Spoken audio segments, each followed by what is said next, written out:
and welcome to the Rochester Rhinos pregame radio show. I'm your host, Joe Giuliano. Tonight, the Rhinos open up their 2008 home schedule against the Charleston Battery. Kickoff is set for 7:35 p.m. right here at Paytech Park. And talk about a party-like atmosphere, folks. I wonder if there's enough time for fans to enjoy all the festivities here at Paytech Park tonight. The first 5,000 fans received Thunder Sticks, compliments of Knott's Nagel and Food Link. The Rhinos have also partnered with Kodak and are giving away Kodak Fun Saver single-use cameras. The first 1,000 fans will receive the Kodak single-use Fun Saver cameras tonight. And the list of new amenities continues. Several gazebos are placed up and around Paytech Park, each featuring different types of entertainment: face painters, magicians, clowns. It's just a very interactive atmosphere this evening tonight at Paytech Park. The Rhinos have also added the Blue Apple Kids area, which features interactive and inflatable activities for the kids. And be sure to check this out: the Miller Brick Hotspot Fireplace, located inside of Gate D. I'm looking at it right now, and I'm telling you, that's a great idea for my backyard as we speak. You say that's not enough? Well, the whole concession experience will be much different at Paytech Park this year. Famous Dave's Barbecue will be the main concessionaire. Some other food vendors include Salvatore's Pizza, Abbott's, Dippin' Dots, Simply Crepes, and Sweet Spot 2, just to name a few. And let's not forget, former American Idol star Bo Bice will be performing 2 songs at halftime and also a post-game concert right here at Paytech Park tonight. Don't forget the tram cars also available from the Kodak and Frontier parking lots. That is before and after the game tonight. And when we come back, we'll talk soccer. That's right, there's also a soccer game that's being thrown into the mix tonight. It's the Rhinos and the Charleston Battery. It is the first home game of the year for the Rochester Rhinos. You are now listening to the Rochester Rhinos pregame radio show on Country 107.3 and MyCountryFM.com. Welcome back to the Raging Rhinos check that, the Rhinos pregame show. No more raging. Gotta get that self-corrected quite soon here. But it's the Rhinos pregame radio show tonight as they're opening the season with a 5-game road trip. Rochester enters tonight's game with a record of no wins, 3 losses, and 2 ties. The Rhinos opening the season with a 2-0 loss to tonight's opponent, the Charleston Battery, followed by losses to Minnesota and Vancouver, and they got draws in Portland and Seattle. Goal scoring finally came for the Rhinos in game number 5, and talk about scoring in dramatic fashion. The Rhinos' first goal of 2008 came in the 5th game of the season, and in the 90th minute, the goal coming from the surprising right foot of defender Scott Palguda. But as I was always told growing up, folks, a goal is a goal. The Rhinos will once again have the services of defender Atiba Charles, midfielder Z. Roberto, and forward Mauricio Salas. Salas got the assist on Scott Palguda's game-tying goal. Johnny Magnander coming off a very solid performance in the game in Seattle. He's taking players on, controlling the ball, and really putting his mark on the Rhinos midfield. Scotty Vello is also selected to the USL First Division Team of the Week for solid performances in Portland and Vancouver. And big news out of the Rochester Rhinos camp this week. They've announced the signing of midfielder, 19-year-old Danny Earls. He spent the last 3 years with the Aston Villa Reserves. Very crafty, creative player, should be available hopefully by June 1st to get into that Rochester Rhinos lineup. The Rhinos are healthy, they're home, they're ready to impress the 10,000-plus fans filing into Paytech Park this evening. Stick around, it's the new Rochester Rhinos opening up the 2008 season right here at Paytech Park. You are listening to the Rhinos pregame show on Country 107.3 and MyCountryFM.com.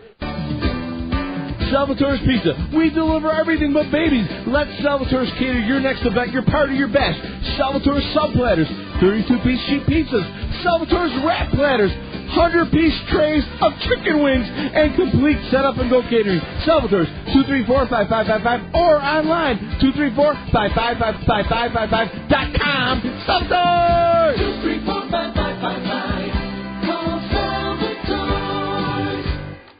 Welcome back to the Rhinos pregame show on Country 107.3, MyCountryFM.com. Joe Giuliano getting you ready for the Rhinos and the Battery.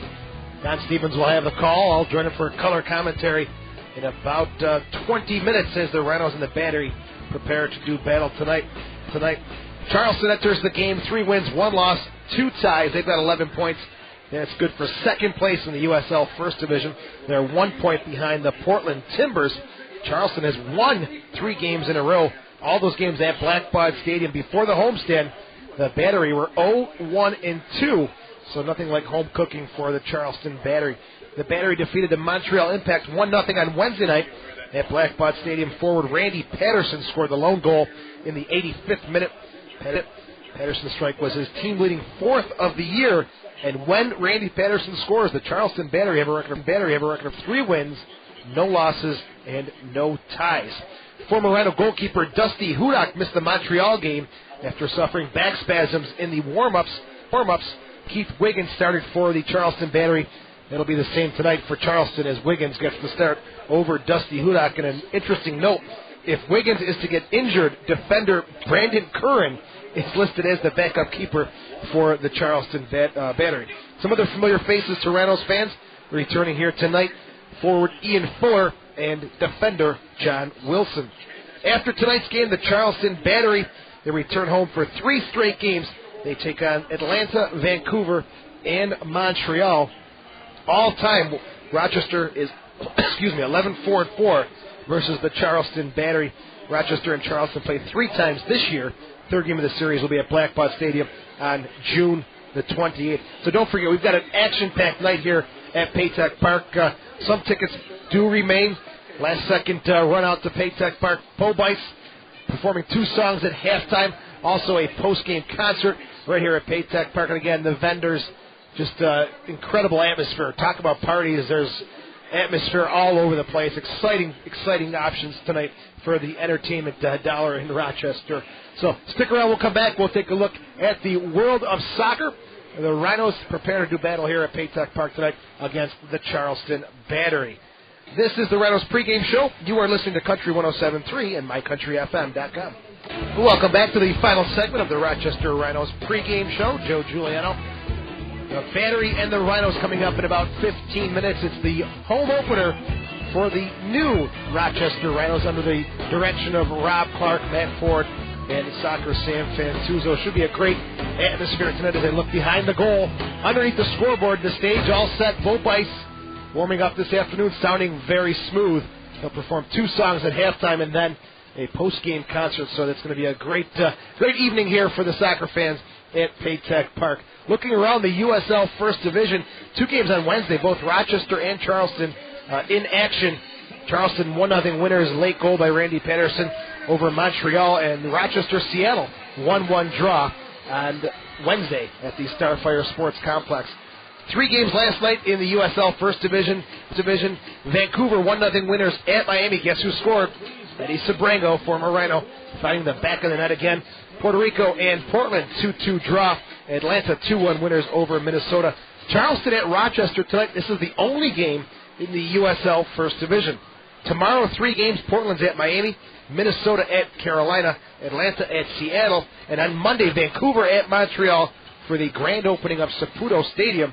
Montreal coming off 6 games on the road, have a record of 2 wins, 4 losses. It's their worst start since 2001. Hopefully that new stadium will turn things around for Joey Saputo and the crew up in Montreal. Standings in the USL First Division, Portland topping the table right now with 12 points. Tonight's opponent, the Charleston Battery, currently in 2nd place with 11 points. And surprise, surprise, the Rochester Rhinos, 5 games played at the bottom of the table with 5 points, but with a win tonight, or with 2 points, sorry. With a win tonight, they can jump up over Miami and Puerto Rico as well. Major League Soccer, 1 game this afternoon, Columbus and Toronto 0-0 at Toronto. KC is at New York, 7:30 kickoff. San Jose at New England. Houston at Chicago. DC is at Chivas, 1 game tomorrow. LA is at FC Dallas.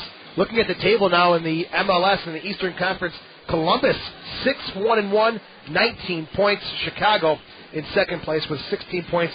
Going out west, Colorado, the surprise team of the year, but their record is 4-4, still topping the table in the West with 9 points this year. And don't forget, on Wednesday, 2 p.m., ESPN2, it's the Champions League final from Moscow. It's Manchester United and Chelsea, 2 p.m. kickoff. That'll be on ESPN2 on Wednesday, the Champions League final. That'll do it for the pregame show tonight. When we come back, Don Stevens joins the broadcast. It's the Rhinos and the Charleston Battery from Paytech Park. We'll talk to you during the game and also on the post-game show. Don't forget the number to call, 222-4369. Let's talk about the Rhinos 2008 here at Paytech Park. Joe Giuliano, check in with you on the other side. Don Stevens coming up next. You've been listening to the Rhinos pregame show on Country 107.3 and mycountryfm.com. Well, to say the least, it's a festive atmosphere here at Paytech Park, and finally, the Rhinos will be on the home pitch tonight as they take on the Charleston Battery. We're glad to have you along. There's fireworks, there's inflatables, there's bands, there's flags, there's a lot of people. There's food, there's good smells, there's all kinds of things going on here tonight at Paytech Park, and amongst the folks that are down on the field, we have the owner, Rob Clark, along with general manager and the president, Matt Ford, and along with them is Mayor Duffy is on the field to get this season kicked off here. Now, the Rhinos coming away with a goal and a tie in their last game, but still winless, looking for their first win, and what an appropriate time it would be to come up with that win, and that would be here before the home folks tonight. I want to talk to the coach about his thoughts on things, and Coach's pregame interview brought to you by the Farish Group. The best seat in the house is in your Farish apartment. See them all at Farish.com. Talking with the coach, Darren Tilley, about the last game and how pleased he must have been in that final minute when the Rhinos came back and scored to tie it up and gain a point. Yeah, I think a tie was a fair result. Both teams played very, very hard and put a lot of effort into the game. Us especially, and I was really pleased with the reaction of the players after their goal went in. We showed a lot of commitment and a lot of energy and a lot of belief. So from a coaching standpoint, it was a great result to finish with. Now, during the course of the game, you had created more chances, I think, altogether than all the other games altogether. But in the last 15 minutes, you really showed some desperation, didn't you? I wouldn't use the word desperation. It's more of a belief to go forward, and if we can take that and put it into a whole 90 minutes, I think we can be quite devastating if we wish to be. Players were doing what we've asked them to do, but there was a need to go forward and get a goal, and they showed that it's possible if they believe in themselves and they work as a unit. All right, now you've had the long road trip, but you mentioned it when we talked a couple of days ago that this is almost like a road game because you're traveling right in to play this game. So, but still, is it going to be, you think, an advantage for you coming back here? I think it's going to be a huge advantage if we want to make it an advantage. We've come back and it was really nice yesterday to get onto our home field and to have a practice. I think for the players to see all the work of all the office staff, what they've done since we've been away, with the stadium being ready and with the concert here and just all the work and effort. I made a point of saying to the players that there's no bigger club in the USL at the moment, I don't think, than Rochester when things are going well, when things are positive, and it can only get better when the team wins. All right, now the playing surface here at Paytech Park, is it one of the best in the league as far as, obviously it's an artificial surface, but do you think that your team feels very comfortable on the surface? There's all kinds of different grades of field turf, and in my experience, the one at Rochester here is one of the better ones. It's certainly a little bit longer, and it's been bedded in for 3 years now. It's not ideal. I think every player wants to play on grass and on pristine grass, but the climate doesn't allow for that, and the financial aspects of it as well. So if you're going to be playing on artificial turf, I think this is one of the better places to play without question. All right, your roster, making many changes. Are there injuries to contend with or anything? We've had a few injuries, but they're very, very minor. There are a few major changes. Well, one major change, Hamid won't be dressing today. He's worked tremendously hard during pre-season. He really didn't miss a game, and he hasn't missed a game all through our first 5 games. I just feel with the team that we're playing today, it's better suited with the players I'm going to be starting and with having Steve Guppy on the bench coming in and give us a little bit of wing attack. And I'm in a position where I have 6 foreign players and I can only dress 5, so I've got to make a decision. I'm sure he's desperately going to be disappointed, but that doesn't mean to say that he's not going to be involved within the next game or the games in the future. All right, this Charleston team, you saw them once. They beat you 2-0. What did you think of their team? Yeah, they're a big, strong team. They've got quality, especially on the left wing with Richardson, and they've got a forward at the moment. His confidence has to be sky high because he's scoring goals. But they're like us when we went away from home. The emphasis is on the home team to go forward, and they were that way there. Even though they scored 2 goals against us, the second goal they scored was when we were pushing a little bit. The first goal they scored was just an error from us from the set piece from a corner. And I thought in the first half in Charleston we created a lot of good chances and we had a lot of good ball possession and movement. It was the first game and our legs gave out come the end. But I'm sure it's going to be an absolute fantastic game for the spectators to watch. And if we play as well as what we can do, I'm hopeful that we not only get a good performance, but a positive win. Not to belabor the point, or it's been talked about so much over the last couple of days, but that goal that was scored right at the end of your game in Seattle, how big was that goal? That was a big goal for us in regards to, as a platform, as a springboard for us. I mean, a goal is a goal. It gave us a point. We're happy with that. But, there's still 25 league games to go. So there's an awful lot of opportunity to score goals, and we have players more than capable of creating and finishing. All right, sticking with Scott Vallow on goal? Yeah, Scott's done tremendous for us. And, we're very pleased that he got Team of the Week. I actually got something said to him. I prefer if a goalkeeper doesn't get that because that means he's been overworked, but he's been really solid for us. All right, Darren Tilley, the coach of the Rhinos, as Rochester getting ready to take on the Charleston Battery here tonight. And this being, of course, Game 6 is the first game on the home pitch for the Rhinos, as the visiting Charleston Battery have been a little bit busier than the Rhinos. This for the Rhinos is Game 6. Well, it's only one more game. Game 7 for the Battery. They did meet once previous, in which the Charleston Battery came away with that 2-0 win over the Rhinos. That's the only team, by the way, to have scored 2 goals in a game against Rochester, and the only team that's beaten the Rhinos by more than 1 goal. I'm Don Stevens, and alongside, of course, is Joe Giuliano. And Joe, together again. 11 years now, Don. You see why my singing career never took off, right? I know that very well now. Yeah, thanks a lot. 11 years, Don. Yeah, wow. And, of course, this being the 13th year now for the Rhinos. Lucky number 13, as the Rhinos are set for another one. They're wearing a new uniform here tonight. They've actually got 3 different uniforms. This one is mostly black, but it has the black and white stripes on the front of the jersey. And the Rhinos have, they've unveiled some other ones. I like the one on the road, a dark green and black uniform. That's a great uniform, too. Moss has done a tremendous job putting together a nice kit home and away for the Rhinos.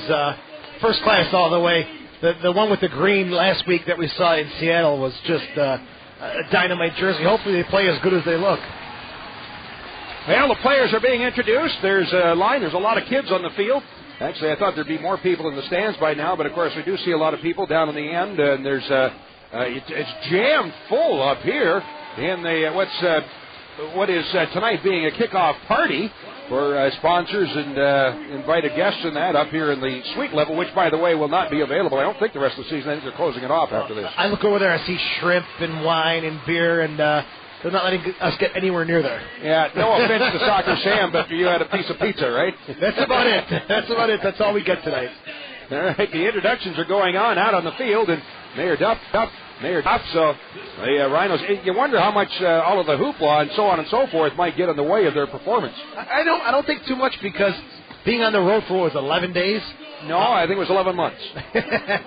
Being on the road for that long, I think actually helped keep the team sheltered and kind of covered from the hype and the hoopla that was going on back here in Rochester. I mean, they've got a couple days of it coming in late Wednesday night, but I don't think that's going to be too much of a factor. So Scott Vallow being introduced. There's fireworks going on, and of course, now I think the entire team has been introduced at this point. They're still to introduce the new coach, as he'll be making his reappearance here in Rochester. Of course, a great star for the Rhinos back a couple of years ago now. Yeah, Tilley's going to make a great smooth transition from player to coach. He's definitely a player's coach. The guys love him. They respond to him well. It's going to take some time for the team to gel, but when they do, the fans are going to love what Darren Tilley's doing. Certainly, I've been very pleased with what I've seen so far, and I'd love to see a win, of course. And it was really great to see a goal, but I think that things will be put together. Don, you look at other teams in the league. Take Charleston, for example. They play in the Challenge Cup in mid-March. Their team is pretty much assembled by then. Mid-March, Tilley and the Rhinos barely knew if there was going to be a season. So, considering that whole situation, I think he's done a wonderful job, and he will do a great job. Well, Darren runs out onto the field and applauds the fans like he did when he was a player. Should put a uniform on. He can still play. He looks pretty trim. He looks like he's that tall striker with a nose for the goal.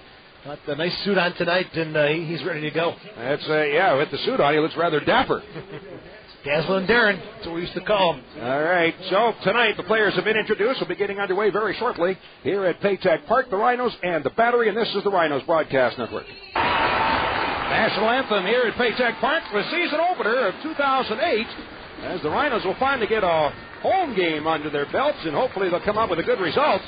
As still looking for their first win of the season, but of course coming up with a goal last game, their first goal of the season, to come back and garner a point in Seattle. All right, tonight's starting lineups are brought to you by North Nagle Realtors, Rochester's full-service realtor. First of all, looking at the visiting Charleston Battery, in goal will be Keith Wiggins. He did play last game, and he didn't do too darn bad at all as he shut out the Montreal Impact. Wiggins with a 1-0-0 record and a 0.00 goals against average, so he hasn't given up a goal as of yet. And the defenders will include Kevin Nyland, Marco Retta, it's Nelson Aquari, and John Wilson, the former Rhino. In the midfield, we'll see Chris Williams, Alonso Osvaldo, Mike Richardson. They do list three forwards, Ian Fuller, Lazo Olivenia, and Randy Patterson, who's tearing up the league thus far, leading the league with 4 goals. Starting lineup for the Rochester Rhinos. In goal will be Scott Ballo. He's gone the distance thus far, an 0-3-2 record and a 1.00 goals against average. Ballo in goal. The defenders will include Nate Kraft, Charles Charles. It's Scott Talguda and Alfonso Loera in the midfield. Tiger Fitzpatrick, Zé Roberto, Johnny Manyonger, and Luke Kremmelmeyer. And then up front, Mauricio Salas and Matthew Delicat. And the most notable change as far as the roster is concerned, Amad Diallo, the leading scorer of a year ago, and he has gone to this. He has played all the games so far, but he is not even available for substitution tonight. Diallo had an incredible preseason, scoring 7 goals. Just hasn't clicked for him in the regular season. Coach Tilley's got to the point now where he's going to have to make a change, and now he decides to go with Deli and Salas up top, but it may change. Manyager may also go up top. He's got a couple of options here. It's a very interesting lineup from Coach Darren Tilley. We'll see who becomes that creative midfielder withdrawn behind the strikers. I think Zé Roberto could be that player, but we'll see who the true forwards are up top tonight. Well, the Rhinos will be attacking the net to our right here in the first half. Again, Rochester wearing a black and white striped jersey with black shorts, white socks, and big yellow numbers. I like the big yellow numbers. After so many years, it gets bigger and bigger, doesn't it? Well, I guess they just got tired of hearing me complain. We've got to welcome the fans also watching on USL Live tonight. Okay, go ahead. Welcome to beautiful Paytech Park. Enjoy the battle. Rhinos in the Battery. Was that good? Well, I worked on it a little bit. Maybe practice in front of a mirror. No, mirrors crack when I look at them. Yeah, okay. All right, here we go. And I'm giving you know what about that. As the ball will be placed and the kickoff will be taken by the Battery. And we're about to get underway. And you know what I never did get was the name of the officials. Maybe you can find those for us. It's definitely going to be Salas and Delicat starting up top. And Younger is going to be drawn out to the left. Here we go now, underway, as a high folding kick down to the Rochester 25. That's snuck through, and Richardson comes away the near end of the 18 for the Battery. Approaching the end line, watched there by Atiba cross on in front, booted away by Palguda and Kremmelmeyer. Then we'll slide it up to midfield. That's across midfield and into Charleston territory, but headed aside off on the near wing and taken. Turning back with the ball, Aquari will drop it all the way back to his keeper, Wiggins. Yates backs up on the ball, and he'll right it footed ahead to near midfield. Zé Roberto there to head it return downfield. Delicat was in an offside position, but play goes on as the ball is controlled by the Battery. To the outside of the near wing for Wilson, and up the left wing to Richardson, but he's bumped and the ball knocked away and out. I like the choice of Delicat and Salas up top, though. Charleston's got a huge defensive line. Aquari, Nyland, right, a 6'2", 6 foot tall. Deli and Salas, big tall guys. They can bang with the big defenders. Play downfield, headed forward, but out of bounds by Atiba. You have to remember back to the years when the Rhinos were so successful with some of the big guys up front, such as Coach Darren Tilley, Anandi Lowe, Gibson, some of the big players. The best years they had those great big players up front. The league is so physical, and you've got to have those guys who can bang and bump up top.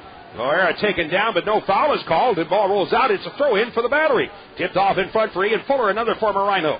Turn to the back near midfield and cross through the center circle by Alonso. Off on the right wing side, the right back picking up the ball, and Nyland plays it forward, but Tiger steps in to intercept. The Rhinos take it back. And Younger drops it off for Palguda. Takes a look and feeds to the outside for Kraft. Nate Kraft will spin, trying to get away from Williams. Now with the left foot, will drive it along the far touchline, but puts it out of play. And the man in the middle tonight, Mark Kadlazik. Assistant referees, Catherine Dietzick, Steve Montanino. Fourth official, Daniel Rourke. Up the right side, deep to the corner goes Williams to the end line. Across down along the 6 and kicked away by Atiba. That's out of bounds to the far side. Throw in for the Battery about 10 yards out off the right wing side. And I tell you, when Atiba and Loera really get to know each other, that is going to be one dynamite central defensive combination for the Rhinos. Throw in along the far wing. As it's kept in play, Williams dropping it off for Nyland. Lost it for a moment, gets it back to the outside along the touchline for Williams. Return pass to Nyland. Has it 30 yards out. Left foot across along the 18. Headed away by Zay Roberto out to near midfield. Nodded in the air again. Out goes Zay Roberto. He's bumped. Does knock it forward. However, the ball is controlled once again by the Battery and then taken away. However, got away. And it's chipped out inside the 18. And Atiba will head it aside for Loera. To the outside on the near wing. They'll chip it up the right wing side for Kremmelmeyer. Puts it away off the foot of Wilson and out. And a throw in on the near side for the Rhinos from their own 40. Kremmelmeyer had an opportunity to play with Charleston, but then coming over to Rochester in the offseason, he's going to have his work cut out going against the former Rhino defender, Johnny Wilson. Passed in, headed back by Kremmelmeyer to Tiger. He'll drop it deep down to his 20 for Palguda. Switching to the outside. Kraft on the left wing side. Palguda and Atiba playing the central backs, and then Kraft on the outside on the left, and Loera on the outside on the right. Yeah, I'm not sure if I like Loera on the outside, just due to the fact that speed may be a factor. I think he's a great central defender who reads the game. Long delivery downfield, but headed away by Wilson. As it's knotted by Alavena toward the middle, and Fuller will touch it aside. Richardson for the Battery up the near wing to midfield. Bump from behind, but gets away, and then the ball got away from him in turn, and Atiba will bang it out into the center circle for Manyanger. Crossing with Sellis.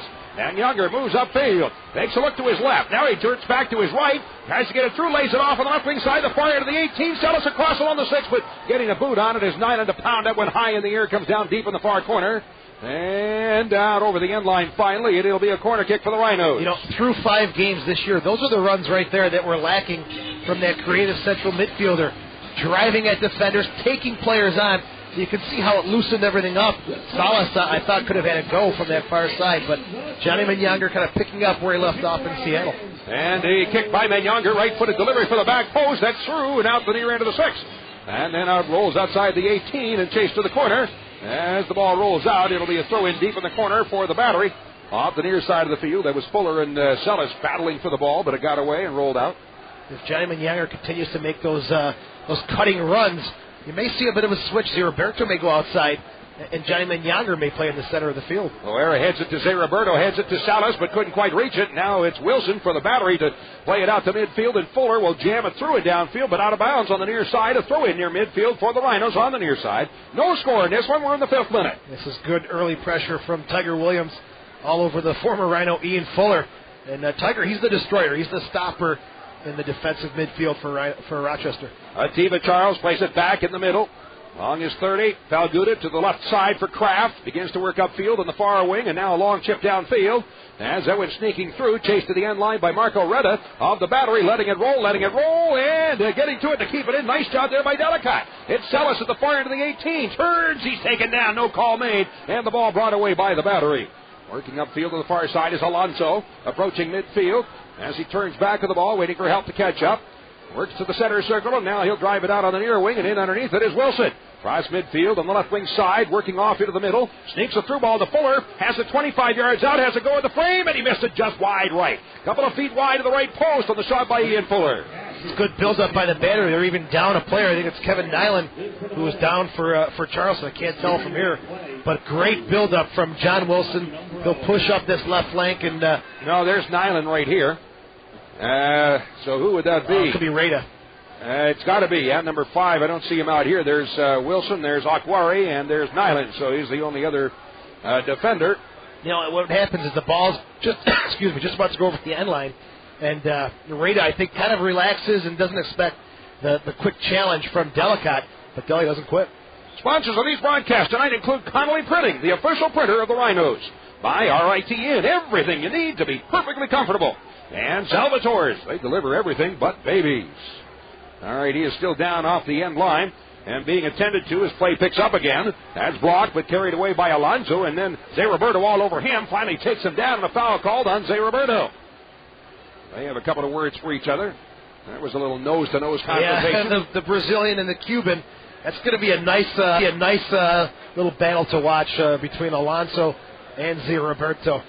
Reda is up. He's running along the touchline and now invited back onto the pitch. As that one played away and out of bounds on the far side, Williams couldn't reach it. Rhinos with a throw-in from their own 15 on the far side. Home opener for the Rhinos. And guess what? After this one, a road game. And a tough one, too. Back next week. Carolina. Down inside the 18, where he's taken by Atiba. With the right foot, he'll then feed it to the outside on the near wing for Loera. Back through the middle along his 25, and now off on the left wing side as it switched to the far flank for Nate Kraft. Drops it back. Tiger to Palguda, off in the middle. Played ahead, Atiba Charles will work his way upfield. The right foot drives it out through midfield. In underneath it, Wilson volleys it right back into Rhino territory. Roberto knocked it down, but the ball squirts away and carried off by the battery. On the near side, Richardson, that's tackled almost away by Sellis, then rolls away and out, evidently off of Richardson, so a throw in for the Rhinos from their own 25. Salas doing some backtracking, taking a page from Matthew Delicott there. Good to see the big forward get back and help out just a bit. Atiba lays it back into the box for his keeper, Scott Vallow. Off on the near wing, brought away by Atiba. Turns it to the outside. Atiba Charles and Tiger Fitzpatrick have known each other, been friends for many years at Trinidad and Tobago. Off of the far wing as the ball is carried away by Fuller. Off the battery, turns it to the outside. He and Fuller again, a former Rhino. In the middle, Williams off to Alonso. And a long delivery downfield, but that's through everybody. And Loera will play it forward for the Rhinos to Zé Roberto. Turns upfield, goes to the outside of the right wing, and moving up is Kremmelmeyer. Being chased there, tackled away, and then taken down. And Alonso gets up, and a foul is called. Alonso's not going to like that one there. I thought it was a good tackle and no handball, but I think he called it a handball. Kremmelmeyer bringing it out of the near wing, no room, so he'll drop it back at midfield for Atiba, switching once again to Kraft on the outside on the left wing. Cross midfield. Takes a look back at the middle, drops it to his own side of midfield for Palguda, the lone Rochester goal scorer on the season. And with the right foot out of the air, volley, 90th minute, very unexpected source. Nice dipping shot under the crossbar. That's headed away and out by Wilson. As Kremmelmeyer moves up for the throw-in, has it 35 yards out, now 30 yards out. Creeps a little further forward and takes the throw in to Zé Roberto. No score in the game. We're now in the 10th minute. Off the right wing, heading to the corner. Zé Roberto's cross, but that's blocked away. And out over the Early on, Charleston very compact in the back. The Rhinos trying to find a way to break through. Typical home-away stuff. To the corner, Kremmelmeyer for the cross. Sends it through the outside of the 6 and far into the box where it's played away by Williams. However, up with it is Kraft for the Rhinos. Watch 1v1 with Fuller, drops it back near midfield. Palguda will chip it up in the air, then brings it forward, being chased. As he tries to get away from Olivano, it's knocked away and out, so a throw in for the Rhinos, 35 yards out. That's something the coaches want to see, is that ball popped up in the air. First touch is the name of the game, and a poor first touch like that, but Palguda luckily still gets a throw in for the Rhinos. That's one thing we've heard Tilly yelling at his players, get it to your feet, get it down, keep it down. That's the game. Right forward through the center circle. Zé Roberto goes long to the right wing side, and Kremmelmeyer in underneath it. Off the chest, settles it to his foot, and then it's blocked away by Wilson. Gets the foot on it, keeps it in, stepping up to help out Loera. Sends it to open space up the right wing is Kremmelmeyer. A cross, but blocked away. Gets it right back again. Kremmelmeyer, another cross along the 6, headed away and out by Alonso. That's up in the air and off on the near wing. Richardson in underneath it for the battery. We'll drive it with the left foot out to near midfield. Helping out on the play is Patterson. This is turned back to Fuller in the battery with the ball. Attacking is Tiger, but couldn't reach it. And Aguirre to the outside for Wilson. Backheel ahead for Fuller. Turning back for the ball with the left foot. Sends it out to the midfield line and taken there by Olivano. Into Rhino territory. Turning it to the outside. Richardson off the left flank. As he turns to get away from Tiger. And blocked away and out by Zé Roberto. Tiger's everywhere. He is. He snips the ball out. He wants to destroy the attack of the battery. He's just got to be careful not to lose his position in the middle of the park. Crossed off in the middle, and up with it comes Munyonger. Works forward, being chased from behind by Williams. Drops it off for Kraft as the Rhinos have the ball. No score in the game. We're now in the 12th minute. Drop back once again. Deep to Rhino territory where it's taken by Alfonso Loera. Works the right wing side. Drops it back in the middle, 25 yards out. And Atiba will switch it again to the left wing. Scotty Vale doing get it forward. Push these guys under pressure. They're the away team. They're bunkering down some long balls. May lose some things up for some short passing, but now it's got to go forward and put the battery under pressure. Got away from Kraft and out, so a throw in on the far side for the battery. on the right wing side. Ball played in. Taken there by Alonso. He'll roll it into the middle for Alavano. Dropping it back, and Fuller with the right foot delivers down inside the 18, and out to scoop up the rolling ball is Vallo. He'll then roll it ahead for Krummelmeyer. Drops it back. Atiba once again. Turned back, being chased by Alavano. Lays it back for Vallo. He'll have to hustle, and he shanks it off the outside of his foot. Didn't get much distance on it. Right back in the middle by Richardson. Patterson tried to play it away, but it got away from him and carried forward by Palguda. That's crafty, cheeky little stuff there from Patterson. Tried to poke it one way and run the other. That's why he's got the nose for the goal. Those tricky little moves. I'd love to see that stuff. On service downfield, blocked away at midfield. Fuller into the center circle. And Alonso will lay it back for Fuller once again, pushing it to the outside of the right wing for Nyland, who moves it across midfield. Into Rhino territory. Alonso right back to Nyland. One touch off for Fuller. He'll draw it forward and attacked and taken down by Delicott, and the foul is called on the Rhinos. Deli's on a mission tonight. You can see he's backtracking. He's trying to win the ball, get himself in the mix tonight, and he wants to hold on to that starting position. It's been a revolving door. As soon as some consistency comes in the goals, those guys will stay right in that lineup. Well, that's one of the notable things, if you will, on the stat sheet, and that is that Delicott does not, at this point, have a shot in play so far. He does not have a shot. That's a little misleading, though. The service, from the midfield has just been lacking, to say the least, and I can't blame the forwards for that. They just haven't gotten the service that they need. Well, there's been very few shots, albeit. Yeah. But when your striker doesn't have a shot, period, in 4 games or 5 games, whatever he's played, that's a little disturbing. Well, you're seeing a lot of this side-to-side stuff. They're not going direct enough to get their forwards involved. Brought forward by Celis, and he's tackled and taken down. A foul on Alavano, or make that Alonso. So the Rhinos will have a free kick 40 yards out. Zay Roberto with a quick start. Turns it off on the left flank, and Kraft will bring it forward. 14th minute, no score from Rochester. Paytech Park tonight as the ball is through, but too far ahead. Menyanger won't get to it, and it's stopped at the end line by Wiggins. I think Menyanger's doing the right thing, so he's taking players on, especially in the final third of the field. Green light, you lose the ball, so what? You go ahead, you try to make things happen. Johnny Menyanger, I think he's starting to realize that. He's looking very strong. Wiggins plays it through midfield, but that one shanked off the outside of his foot by Tiger. Couldn't play it forward. Kraft up the left wing for Menyanger at midfield, but blocked away off of Menyanger and out.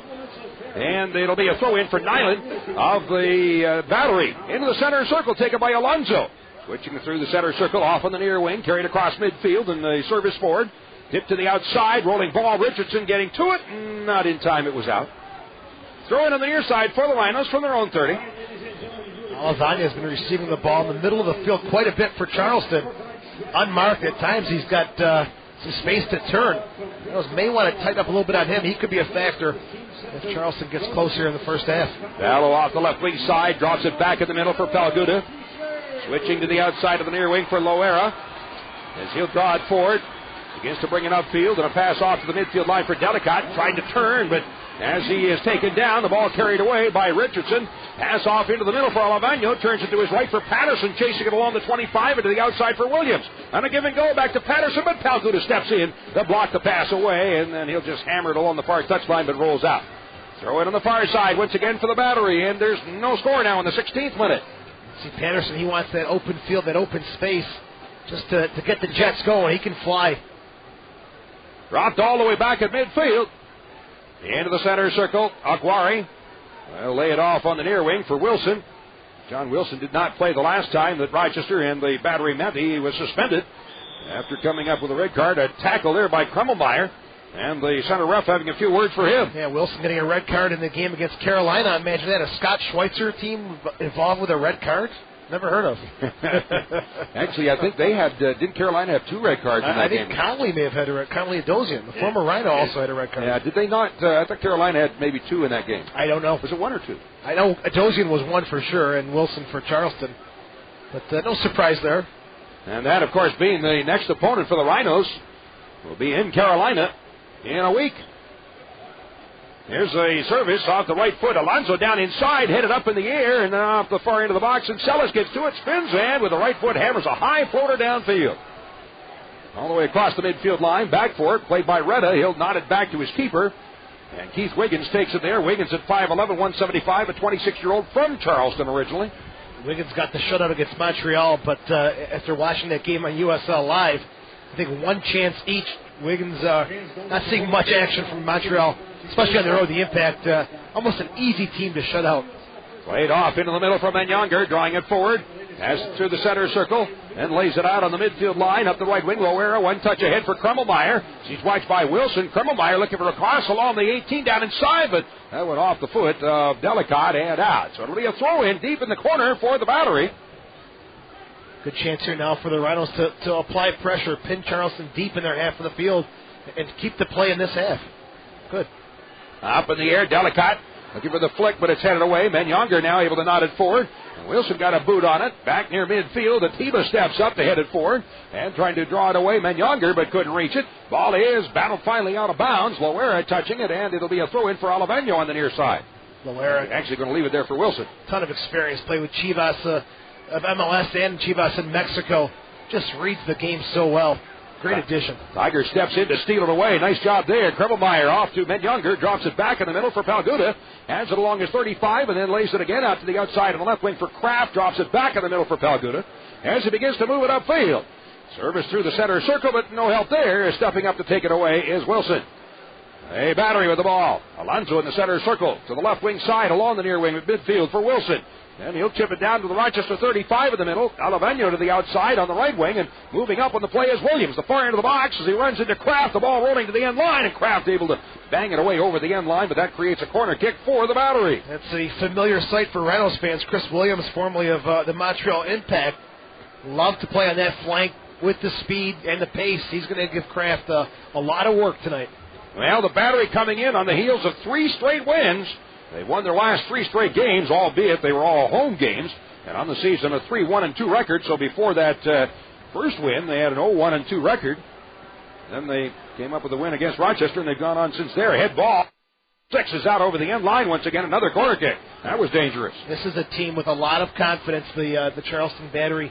And they're playing an away team now. They've put Rochester on their heels here in the first 18, 19 minutes. Off the right wing side, left-footed kicker. Serves it up again, an in-swinging kick, and Val up in the air, comes down with it at his 6.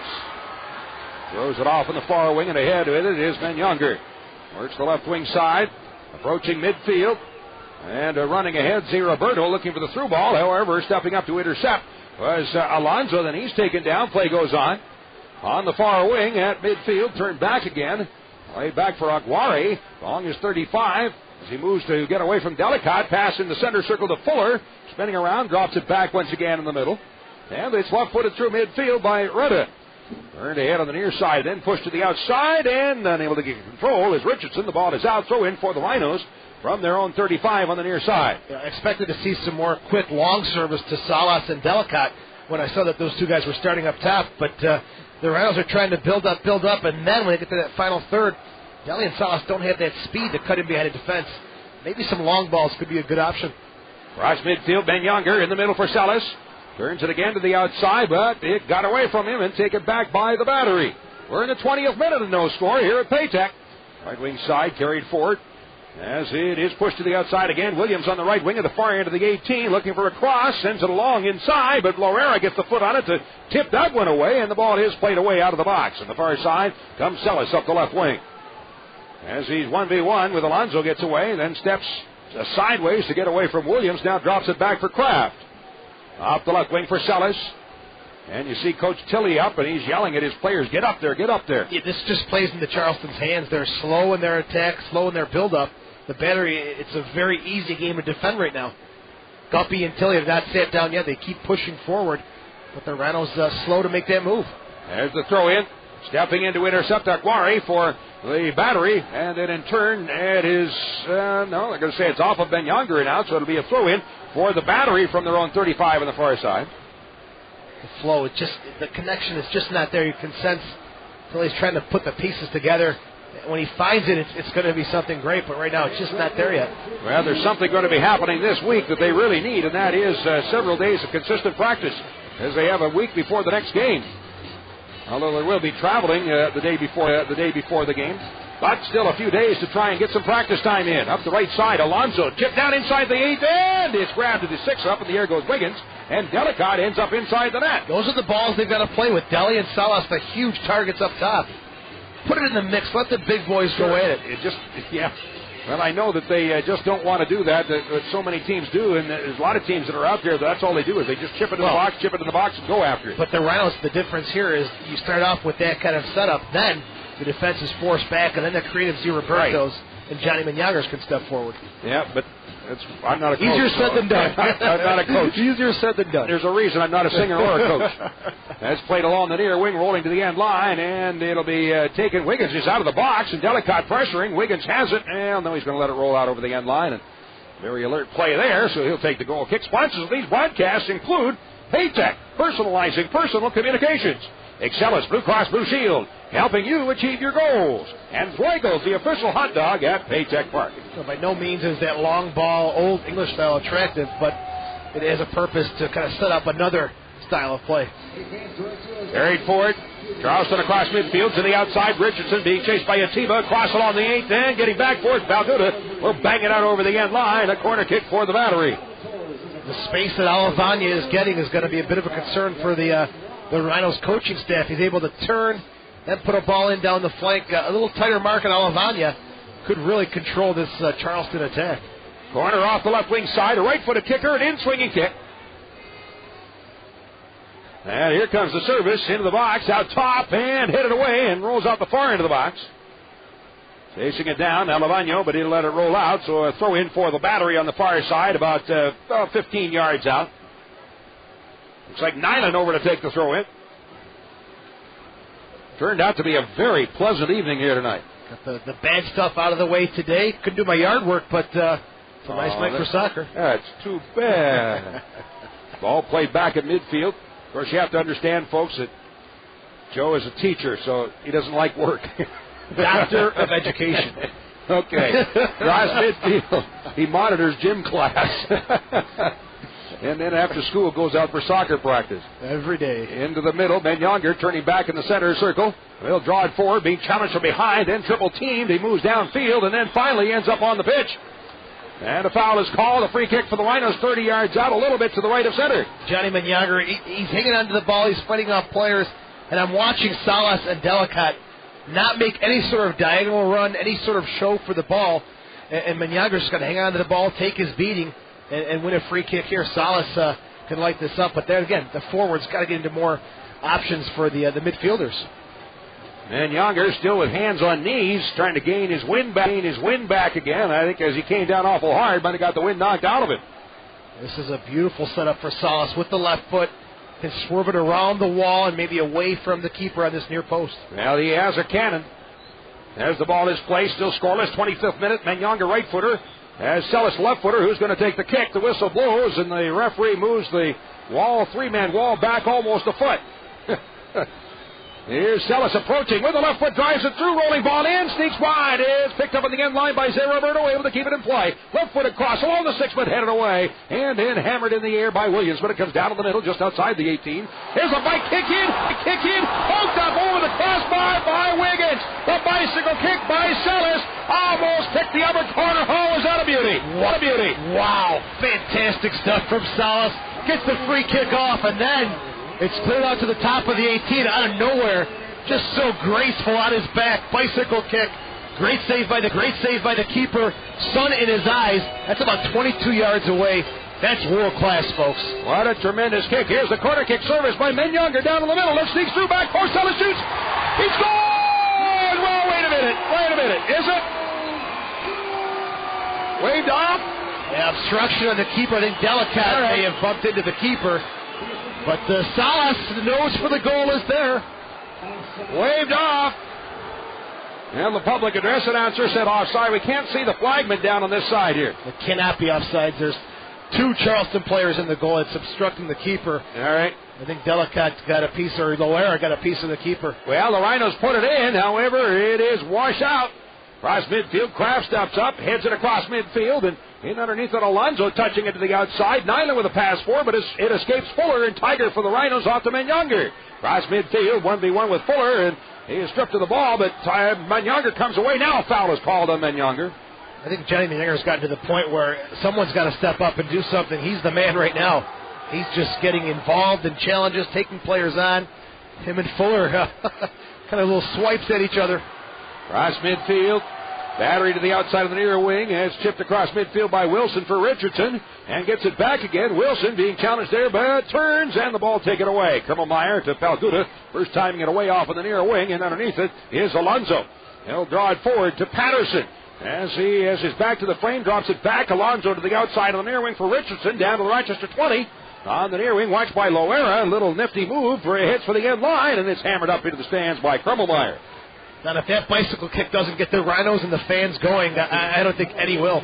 Oh, that was a beauty. It almost, it just didn't seem like it was real. It was like slow motion. He hit it so beautiful. He was going for it, and it seemed like there's no way he's going to get that off, and then all of a sudden, bang, there's going for the corner. Incredible. Back in the center circle.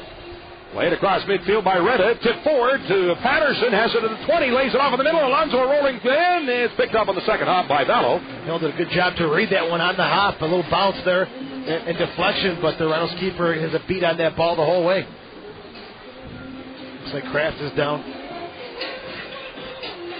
Yeah, got banged up a little bit, evidently. And he's going to sit down, and he'll wait for the Rhinos trainer, Dave DiPasquale, to make the trek across the field.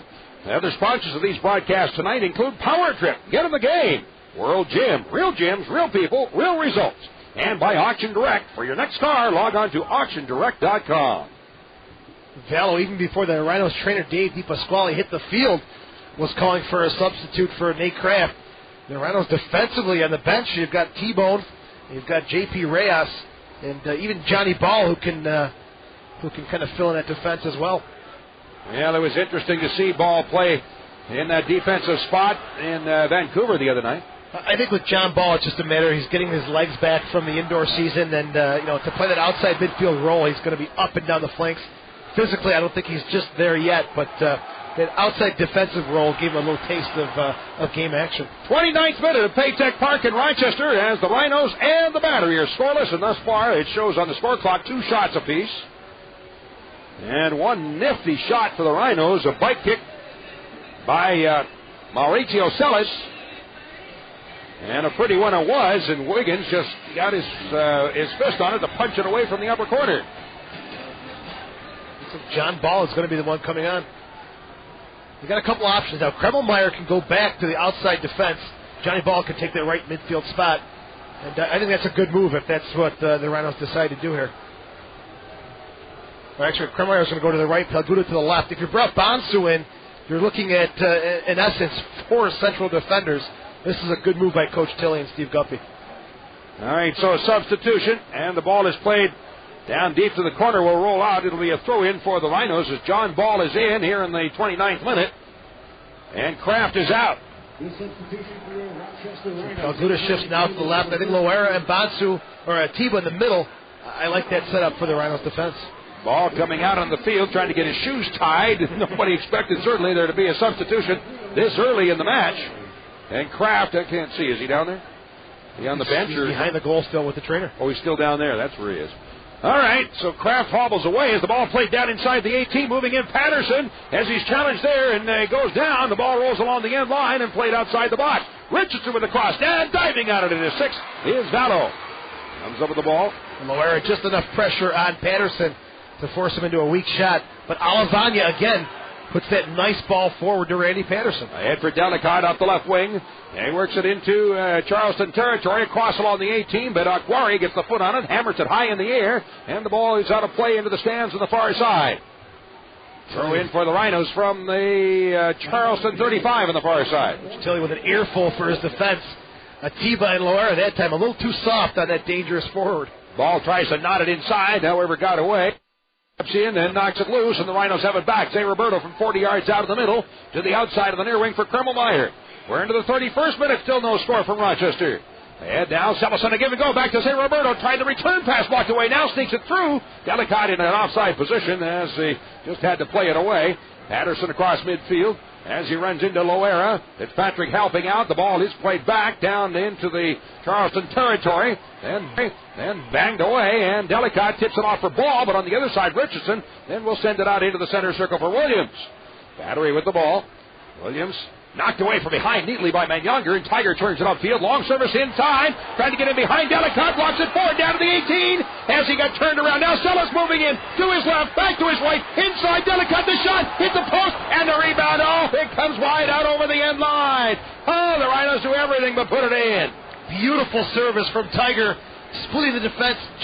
Matthew Delicate runs onto it, lays it off nice for Salas, and I was expecting a one-time rip from Mauricio Salas, but inside the 18, it's just too many passes, too many touches in such a tight space. I thought Salas could have had a rip one time.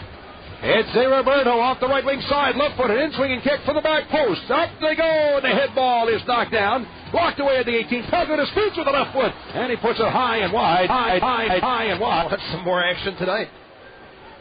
We're in the 33rd minute, and no score here at Paytech. First home game of the season, first of 15 games. It's a 30-game schedule this year, increased from 28 in the USL First Division. Right footer out through midfield. And went floating down into Rhino territory. Palguda then will punch it across midfield, but blocked away. And again, Tiger now long up the left wing side. And then Younger after it in open space, running onto the ball. At the far end of the 18. Watched there by Retta. Nifty move back to his right side along the 18. Looking for the cross, but blocked away and out top. Stepping in, chipped down inside, but that went over everybody and out over the end line. And a goal kick for the Battery. Tiger's camping out, behind Z Roberto, but he's finding some gaps, finding some openings. He's got some time now to look forward. His last two balls have been precise to Menyanger and to Matthew Delicate. It'll be a goal kick for Wiggins. Still has not given up a goal this season. Had a shutout last game, and thus far has not given up one tonight. Delicate drawing it forward, then he runs into Alonso, but the Rhinos continue on. Up the right side, the ball, down to the 18. Looks for a cross along the 18, stepping in Delicate, and he just missed the upper left corner. Got the left foot on it, and picked it out of midair. Tried to pick the corner a foot wide and high. Tell you, the Rhinos, there's been a lack of scoring, but the style that Delicate and Salas are trying to put one in the back of the net is pretty entertaining for the fans. One time out of the air by the big Rhinos forward. Deli looking good there. 34th minute. Rhinos now have taken a lead in shots, 4-2, starting to pick up the pace a bit. Long floater coming down to midfield. Delicate bumped away. Zay Roberto under it. Nods it to the outside. And Kremmelmeyer. First time at downfield, but that will spin away and out. Which is fine. Now you push the numbers up. Look at Tiger and Guppy. They're trying to get the numbers up and just keep this Charleston Battery team under pressure. That last shot by Delicate, though, John Ball waiting for some help to come into the box. Serves the top of the 18. Deli strikes it nice. Wilson, throw in along the near side, headed away and out. And it'll be turned over to the Rhinos for a throw in front of their own player bench. Guppy, the assistant coach, quickly retrieving the ball, gives it off to Kremmelmeyer as he'll make the throw in. He's gaining about 10 yards, walking forward, waiting for the throw in. Now along the touchline, but headed away by Wilson. And recovered by Patterson to the Battery in the middle for Alaveno, and he puts it out of bounds. Throw in, same spot now for the Rhinos. Kremmelmeyer, short to Zay Roberto, back to Kremmelmeyer. As he turns to get away, along the near touchline, hard tackle by Alonso. Kremmelmeyer goes down, but gets back up, takes the throw in, back heel pass, Sellis on the right side of the ball. Moving down roller along the 18 inside, but the Battery getting to it, driving away and out. Kremmelmeyer turns along the right wing side to the outside for Ball again. Spinning back at the 35, nifty turn to get away from Wilson along the near touchline, and Wilson will slide in and tackle the ball out of bounds. So in for the Rhinos from 20 yards out. Quick throw into Zay Roberto as he's double teamed. Drawing the ball forward. Up in the air, headed away. Zay Roberto still trying to come away, and Alonso now will play it out to midfield, and Zay Roberto takes him down, and a foul is called. It's getting chippy out there. Alonso, Zay Roberto, even Tiger sent a little message to Alavanya. Alavanya earned the ball, but Tiger still came in with a little shot from behind. And I think that's one mark the Rhinos want to tighten up on, and Tiger trying to send a message there to Alavanya, who's had some very creative service. 36th minute. Here at Paytech Park in the home opener for the Rhinos. No score. Wiggins with the right foot. Drives it out through midfield. That's headed away by Atiba, but then blocked away out of bounds off of Patterson. The throw in for the Rhinos from their own 35. Oh, wait a minute. They're going to change it the other way. It'll be a throw in for the Battery.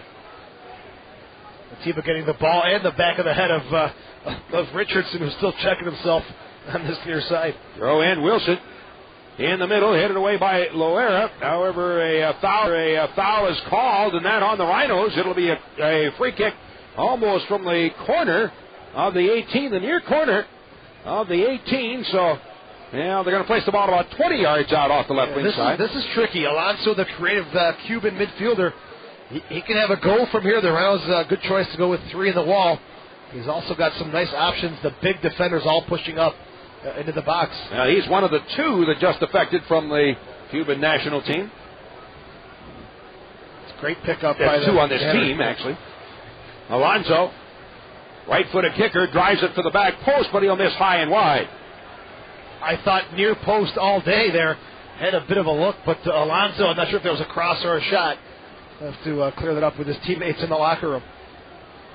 We're approaching 37th. We're in the 37th minute now at Paytech. Still no score. Rhinos have had a couple of great opportunities. Natto sends it out through midfield. Flick forward by Delicott. After it, Celis blocks it forward. Almost coming up with it. Now blocked forward by Magnonger, but a little too far ahead. It rolls down inside the 18, and Wiggins slides in on the ball of his 17 and a half. Pressure, though. Pressure forces them into some mistakes, and that's what the Rhinos need to do more of here in the end of the first half. Delivered through midfield. Atiba steps up. Zay Roberto nods it in the air, and Atiba heads it across midfield, but it's volleyed again into Rhino territory. Richardson in underneath it. Chased by Ball. Ball turns in behind and comes away with the ball. On the near side, Richardson still battling, and Ball finally taken down, and a foul is called. At midfield, Krummelmeyer to take the kick. Looks as players move downfield. Drops it back his own side of the midfield for Loera. Alavano pressuring. Atiba to the outside on the left wing for Palguda. Settles it there for Magnonger. To the outside again for Palguda. Looking upfield with the right foot ahead for Magnonger on the wing. As he stops the ball, turns back toward midfield, still has it, and drops it to his own side of midfield for Tiger. Lays it back along the 35 for Loera. And to the outside of the near wing for Krummelmeyer. Approaching midfield. Off the right side for Ball, dropping it back for Krummelmeyer, moves in, runs into Richardson, but spins away with the ball, sneaks it through, then taken down. Play goes on. Fitzpatrick tried to feed it through the ball, but that's blocked, and now driven through midfield into Rhino territory and banked out of bounds. Throw in for the Rhinos on the near side. Loera to take the throw in. 39th minute, no score. As he plays it in, Atiba on the far side to Palguda from his own 30, dropping it to the outside on the near wing once again for Loera. They'll try the right-footed kick through midfield for Delicott. Settles it there for Celis. Turning back with the ball, trying to back heel, but that's picked off by the battery. And then fed forward by Alavano. And turn stepping in to knock it away is Loera. In the middle for Zay Roberto. The Rhinos have it. 40 yards out to the outside on the left wing for Palguda. They'll then drop it off at the far touchline, and Magnonger begins to bring it ahead. Magnonger back in the middle for Zay Roberto. And he is set flying by Alavano, and a foul is called. Good build-up by the Rhinos. Zay Roberto, you can see he wanted to take that player on and fire away. Just didn't get the opportunity. Now the Rochester Rhinos, a great opportunity here. Ball will be placed for the kick. Call it 30 yards out, a little bit to the left of center. 40th minute, no score. Now this is good, a wonderful opportunity for Salas to go for the outside of the wall to the right of the keeper and try and bend it back in towards that far post. All right, the Rhinos have 4 players behind the ball. 4 players along the 18. Salas has been pretty good about getting these on frame at least. Look for a rebound as well. Delicott poking his nose. Salas stepping in, steps over the ball, and now taking it. Krummelmeyer goes for it, but that hits the wall up in the air and out over the end line, but off of the battery. It'll be a corner kick for the Rhinos.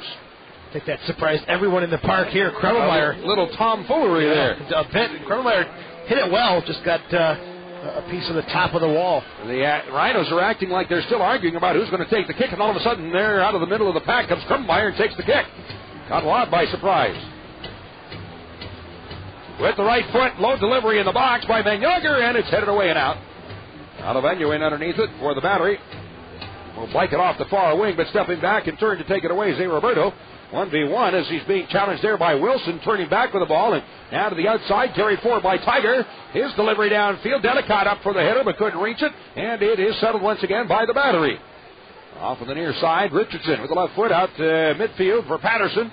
Turns to behind, sneaks to get away from Krummelmeyer, and approaching the 25, off in the middle. Zay Roberto comes back to steal it away. Got the ball in turn, got away from him. Ball back to help out. We'll drop it off for Krummelmeyer. First time to get away out to the midfield line. And comes down, center circle. In underneath it, Magnonger. Tackled away momentarily by Wilson, then played across midfield. His bodies are flying every which direction. Long delivery up the right wing side for Alavano. On him is Atiba. He gets a foot on it to knock it away, but Williams still has it for the battery. Pass in the middle for Alavano to the outside, 35 yards out in Rhino territory. Got away, rolls out, throw in for the Rhinos. Another player down for the battery. This thing, I think it's Nyland this time. All right, see, it was played away and out of bounds because of the injury. No, it's actually Ian Fuller. All right, 42nd minute of Paycheck, and still no score. Again, sponsors of these broadcasts include Dr. Donald Dudley, the official chiropractor for the Rhinos.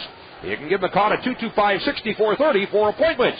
Also brought to you by Pellegrino's Deli Cafe. Always fresh, always fast, always delicious. And the Harrow East Athletic Club on the web at harroweast.com.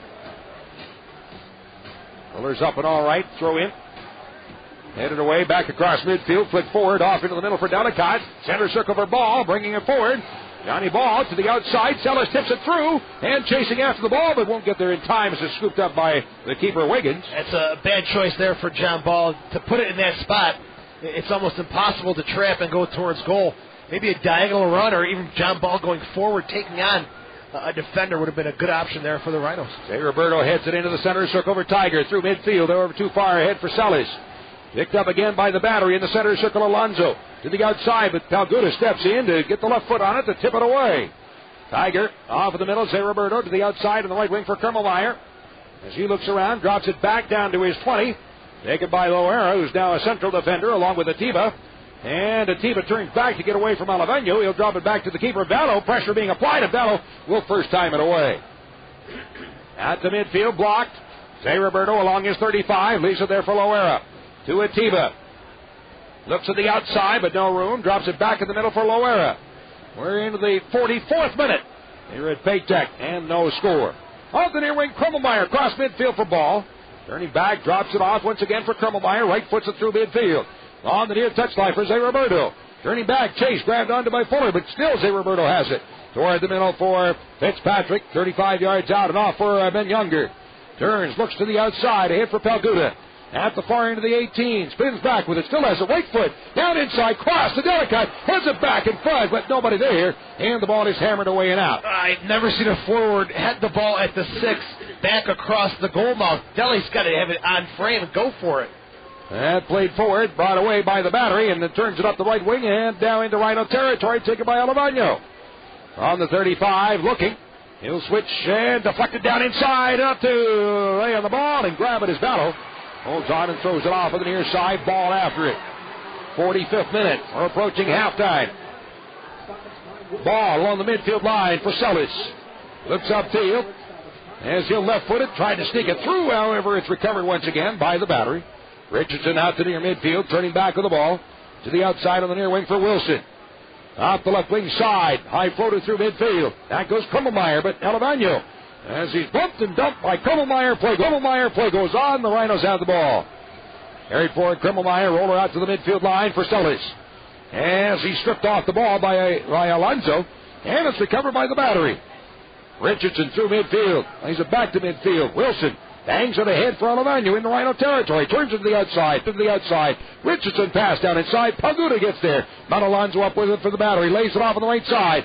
Williams for Fuller. Down inside, but Atiba will head it away and out of the box. Charleston, definitely a team that's been together longer. You can just see the understanding, the confidence much higher from the battery right now. Down inside, blocked away by Atiba, and then played out to near midfield by Tiger. Coming back to help out Delicott, but couldn't control. As we are in stoppage time. And the ball played along midfield. Did you catch the amount of time? 3 minutes. 3 minutes of extra time along the far wing. Nyland lays it up the wing. However, Palguda will get to it as he's chased behind by Williams. Palguda turns, left foots it, not into the stands on the far side. I think that last opportunity for Delicott inside the 6 there, or at the 6, really sums up the Rhinos scoring woes. Just there's no confidence there. If he's on his game and he's confident, he's going for a goal instead of trying that extra touch across the box. On the wing, working back in the middle. Here come the battery.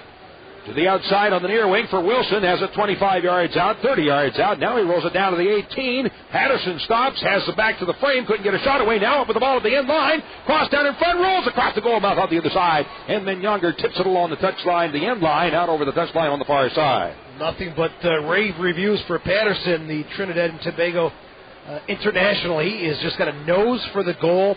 He's just creative, and he finds a way to make things happen inside the box. Again, leading the league in goals with 4 already. That's off of Salison out. Throw in on the far side for the Battery from 25 yards out. Passed off in the far corner for Williams, but knocked away and out by Loera. Throw in for the Battery down around the 10. Patterson plays so well in those tight spaces. Off to the corner as they battle there, and it's knocked out of bounds. This time it's off of Alonso. It'll be a throw in for the Rhinos deep in their left wing corner. Well, Bice and his band getting ready for the halftime show. Right away. Valguda with a throw in. Salas up the back. However, a foul was called finally. So it'll be a free kick for the Rhinos from their own 20 on the far side. We're in stoppage time about a minute to go before half. And we're going to be having, I think, a few former Rhinos. They're going to come up and say hi to us up here tonight at halftime, so stick with us. I see one over there with no hair whatsoever anymore. And that would be? Of course, I don't know if he ever did have anything. That played away and out, carried forward by Zé Roberto. Off of the middle, Celis will drop it off for Palguda. Looks back at midfield, and he'll then play it back to Loera. Return pass across midfield for Tiger as he sneaks it through a tackle and past him and Younger. Drop to the outside, Palguda on the left wing. Rhinos with a build-up here, but they're going to have to hustle if they're going to get a shot away before the half ends. Brought forward by Zé Roberto, looking for the through ball, but it's blocked away. And to the outside, taken by Palguda. Nifty footwork as he gets away, and now feeds the left wing side deep to the corner after it goes Fitzpatrick. At the end line, across along the 6, and booted away out of the box.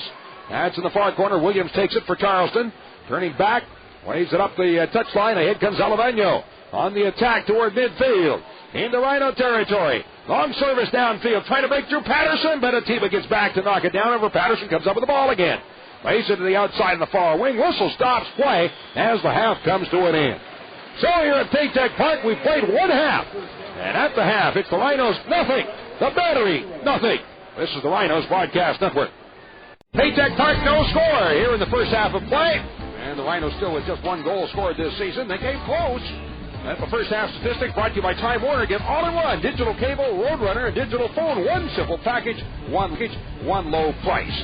And the stats, of course, no scoring to talk about in that first half. I had 4 shots for the Rhinos and 3 for Charleston. Those are unofficial stats. The scoreboard says 4-2. 4-2. Actually, an entertaining half. However, not a whole lot statistically to talk about, Joe. No, the Rhinos got to really push forward more. They're sitting back in their own half of the field far too much for being the home team. And that falls right into Charleston's hands. A little more urgency, a little more pressure. Maybe start with some long ball and see where that goes from there. All right, so we've played a half, and we have some former Rhinos that we're going to be talking to in just a moment. So stick with us here at the half. It is the Rhinos taking on the Charleston Battery tonight. Scoreless through one half, and this is the Rhinos Broadcast Network. The Rhinos on Country 107.3. Back once again at Paytech Park tonight as the Rhinos take on the Charleston Battery. And through one half of play, it is scoreless. And tonight's intermission interview brought to you by Connolly Printing, the official printer of the Rhinos.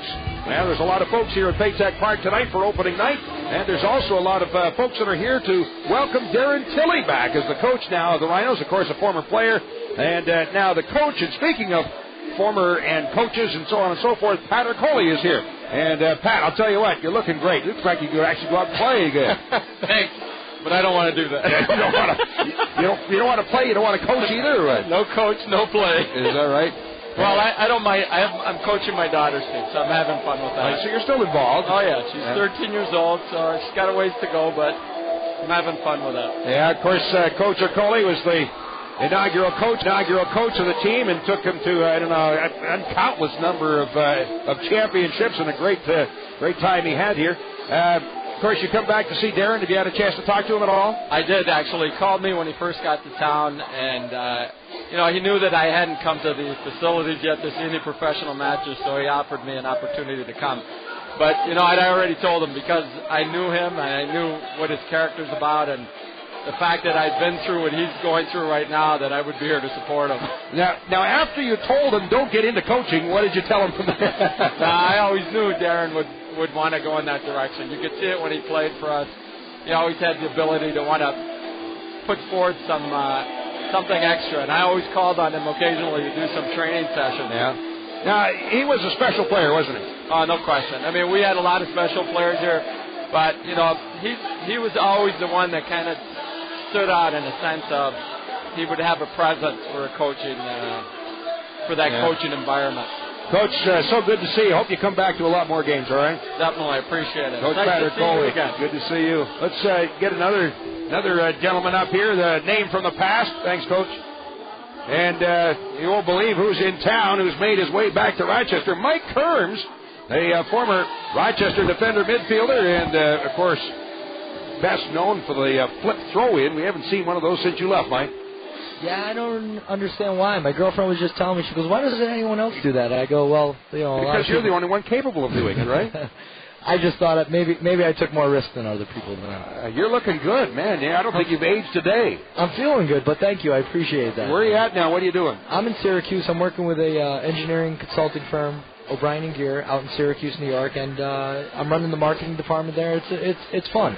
So you're in the real world now. This was the real world too. I like to say, but no, yeah, I guess you could say that. It's the real world. Are you playing at all? Yeah, I'm playing. Actually, Craig Demon, who's up next here, him and I played against each other last night in an over 30 league here in Rochester. I traveled over 30. You had fake ID or what? I did. I had the fake ID. We wiped out my year and made it a little bit older, so it was good. All right. Obviously, you've come over, I think, to pay homage, if you will, to Darren Tilley here tonight, right? Absolutely. That's why I'm here. I'm here to support Darren all the way, and I want to see the team win on the home opener tonight for Darren. And Darren's a good colleague of mine, and we did some of our licensing together. We played together for years, and I'm here to support him all the way. What do you remember most about him as a player? The hat trick in the '98 final, man. I'm here with three friends who don't know a lot about the Rhinos, and I'm just saying, see that guy right there? I said 1998, the final. I get goosebumps about it. He scored that hat trick, and I just remember him on his knees. He couldn't believe it himself that he scored those He still looks pretty fit, too, you know. He does look fit. I think he should be out there playing. You know, He's got good hair going right now. He looks good. All right, speaking of looking good, you're looking great. I hope you come back and see us more often. I'm going to be here as much as I can, possibly. So I'm out there in Syracuse coaching quite a bit. Tommy and I are coaching with the same club, having a good Tommy Tanner and I are out in Syracuse coaching with the same club. So whenever there's a free night, I'm going to try to get out here and bring some friends and family out here to support Darren all the way. All right. Thanks so much for stopping up. Good to see you again. Thanks for having me, Don. Right, anytime, man. I'll be here. Make sure you stop by and say hi when you're here. Absolutely. All right. Mike Kerms, the former Rhino. And we got another former coming in. Watch your head there above you. As we got a whole bunch of guys who, of course, played formerly for the team. 2-0. Okay. By the way, speaking of score, thanks. It is scoreless here between the Rhinos and the Charleston Battery. And alongside now another former Rhino defender, Craig Demon. And Mike says that his team beat your team, right? Is that 2-0? Mike likes talking a lot, so don't pay much attention to him. Yes, they did win, But they probably cheated or something then. Always. Once Mike is out there, you never know what to expect. I was telling him how good he looked and looked like he was in shape to play. I don't know, you too. You look in pretty good shape there. Well, Mike, I don't know if you could say that he's in shape to play. But yes. Thank you very much. Yeah. And you're out here also to, out of respect or whatever, for Darren Tilley tonight, right?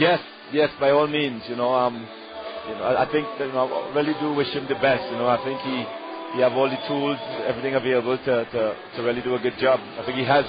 I know that the score haven't really reflected from what I've heard from my fellow Trinidadians. Darren has really been positive and really pushing forward to really turn things around. Yeah, that's right too. You know Tiger, Atiba, yes. And they were talking to them. They said they talked to you about coming here. Yep. Tiger called, and I actually called and spoke to the staff about Tiger, and I think that kind of helped with him coming here. He wanted to come around to play for the Rhinos, for a while now, and I think it worked out perfectly for him to come in. So I'm very happy. I think he's an excellent player. Both he and Atiba are great players, and I think as time goes on, I think they're going to get more and more into it. From what I understand, they have. But I do. They've been doing a great job. Yes, great job. But anyway, back to Darren Tilley. What do you remember about him as a player?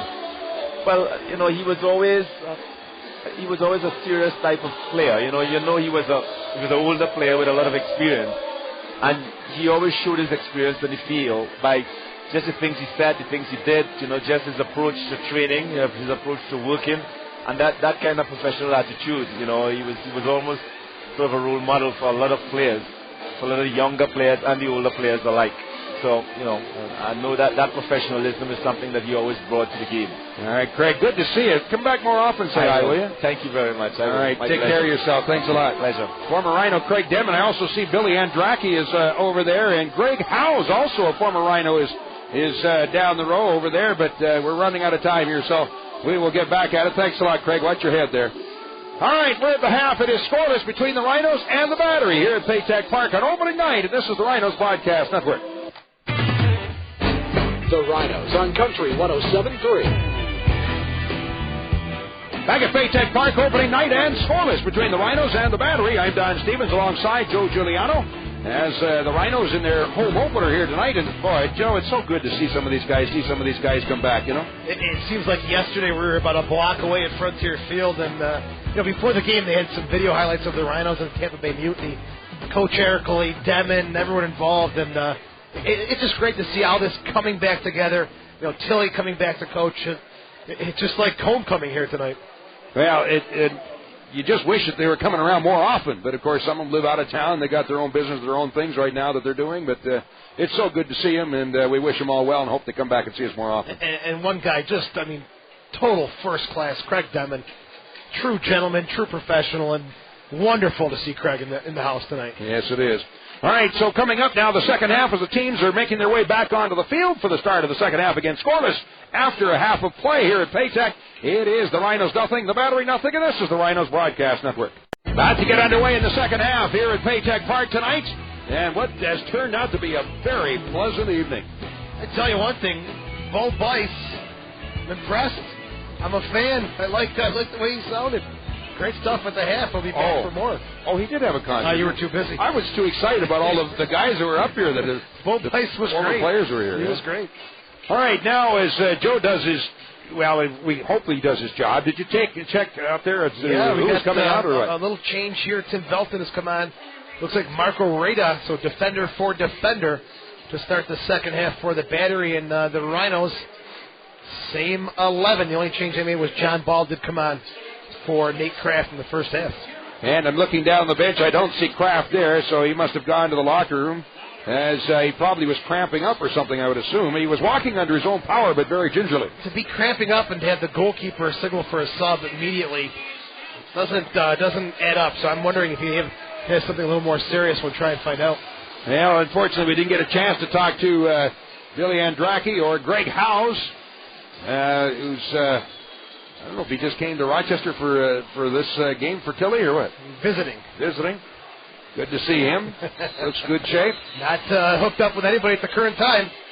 All right, here we go now in the second half, and the Rhinos are attacking the net to our left, and it is Mallow in goal down to our right as the ball will be pulled along. And again, on the score clock, it says 4 shots to 2 in favor of the Rhinos through the first half of play. We didn't get an official sheet, did we? Score sheet? Did not. All right, Krummelmeyer left puts it through midfield. As that one is recovered by the Battery and played up the left wing side. Richardson checking back at the ball, but knocked away by Zay Roberto. The ball blocked by Sellis, trying to chase after Menyaga, but couldn't reach it. Again into Rhino territory. Carried forward by Krummelmeyer as he's challenged by Oliveño on a pass on the wing. Ball touching it ahead. For Sellis, return pass to John Ball, but stepping in and banging it up into the stands is Nyland. Immediately the Rhinos now applying pressure, throwing bodies forward into the Charleston half of the field. Throw in for the Rhinos. As now taken by Fitzpatrick, 35 yards out in the middle. Takes a look and a chip down to the 18, blocked away as that one a little high for Sellis. Now comes up with the ball, spins a left-footed shot into the middle of the frame, but there's the keeper as Wiggins comes up with it in the midsection. Sellis had a hard time just getting his body around the ball, making some power, but the service from Tiger, it's not a head ball, it's not a chest ball, just a very difficult one to handle. Big bounce across midfield, headed by Velton. And off on the near wing as it's chipped up the wing by Williams, but not in time. The ball was out. Throw in near midfield for the Rhinos.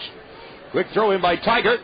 Or Palguda to Tiger. To the center circle, Zay Roberto with a spin around. As he is able to tackle it through across midfield. Helping out Tiger, a hit for Sellis, but bumped off the ball, and it comes down to the midfield line. Oliveño up with it. They'll switch it to the outside of the left wing and chased after by Richardson. As he's challenged from behind by Ball, and Krummelmeyer takes it away.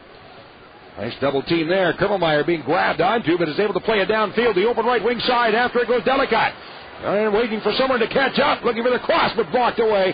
And off and out of bounds. Off of Wilson. It'll be a corner kick for the Rhinos. Delicott showed a nice burst of speed there, getting around Aquari. But as you mentioned, the support inside the box, well behind the play. Just a system that's got to be tightened up. It'll be Zay Roberto to take the corner kick off the left wing side. Sets. Here's the service coming down to the middle of the box. Head ball. It's knocked down along the 6 and then booted away and out.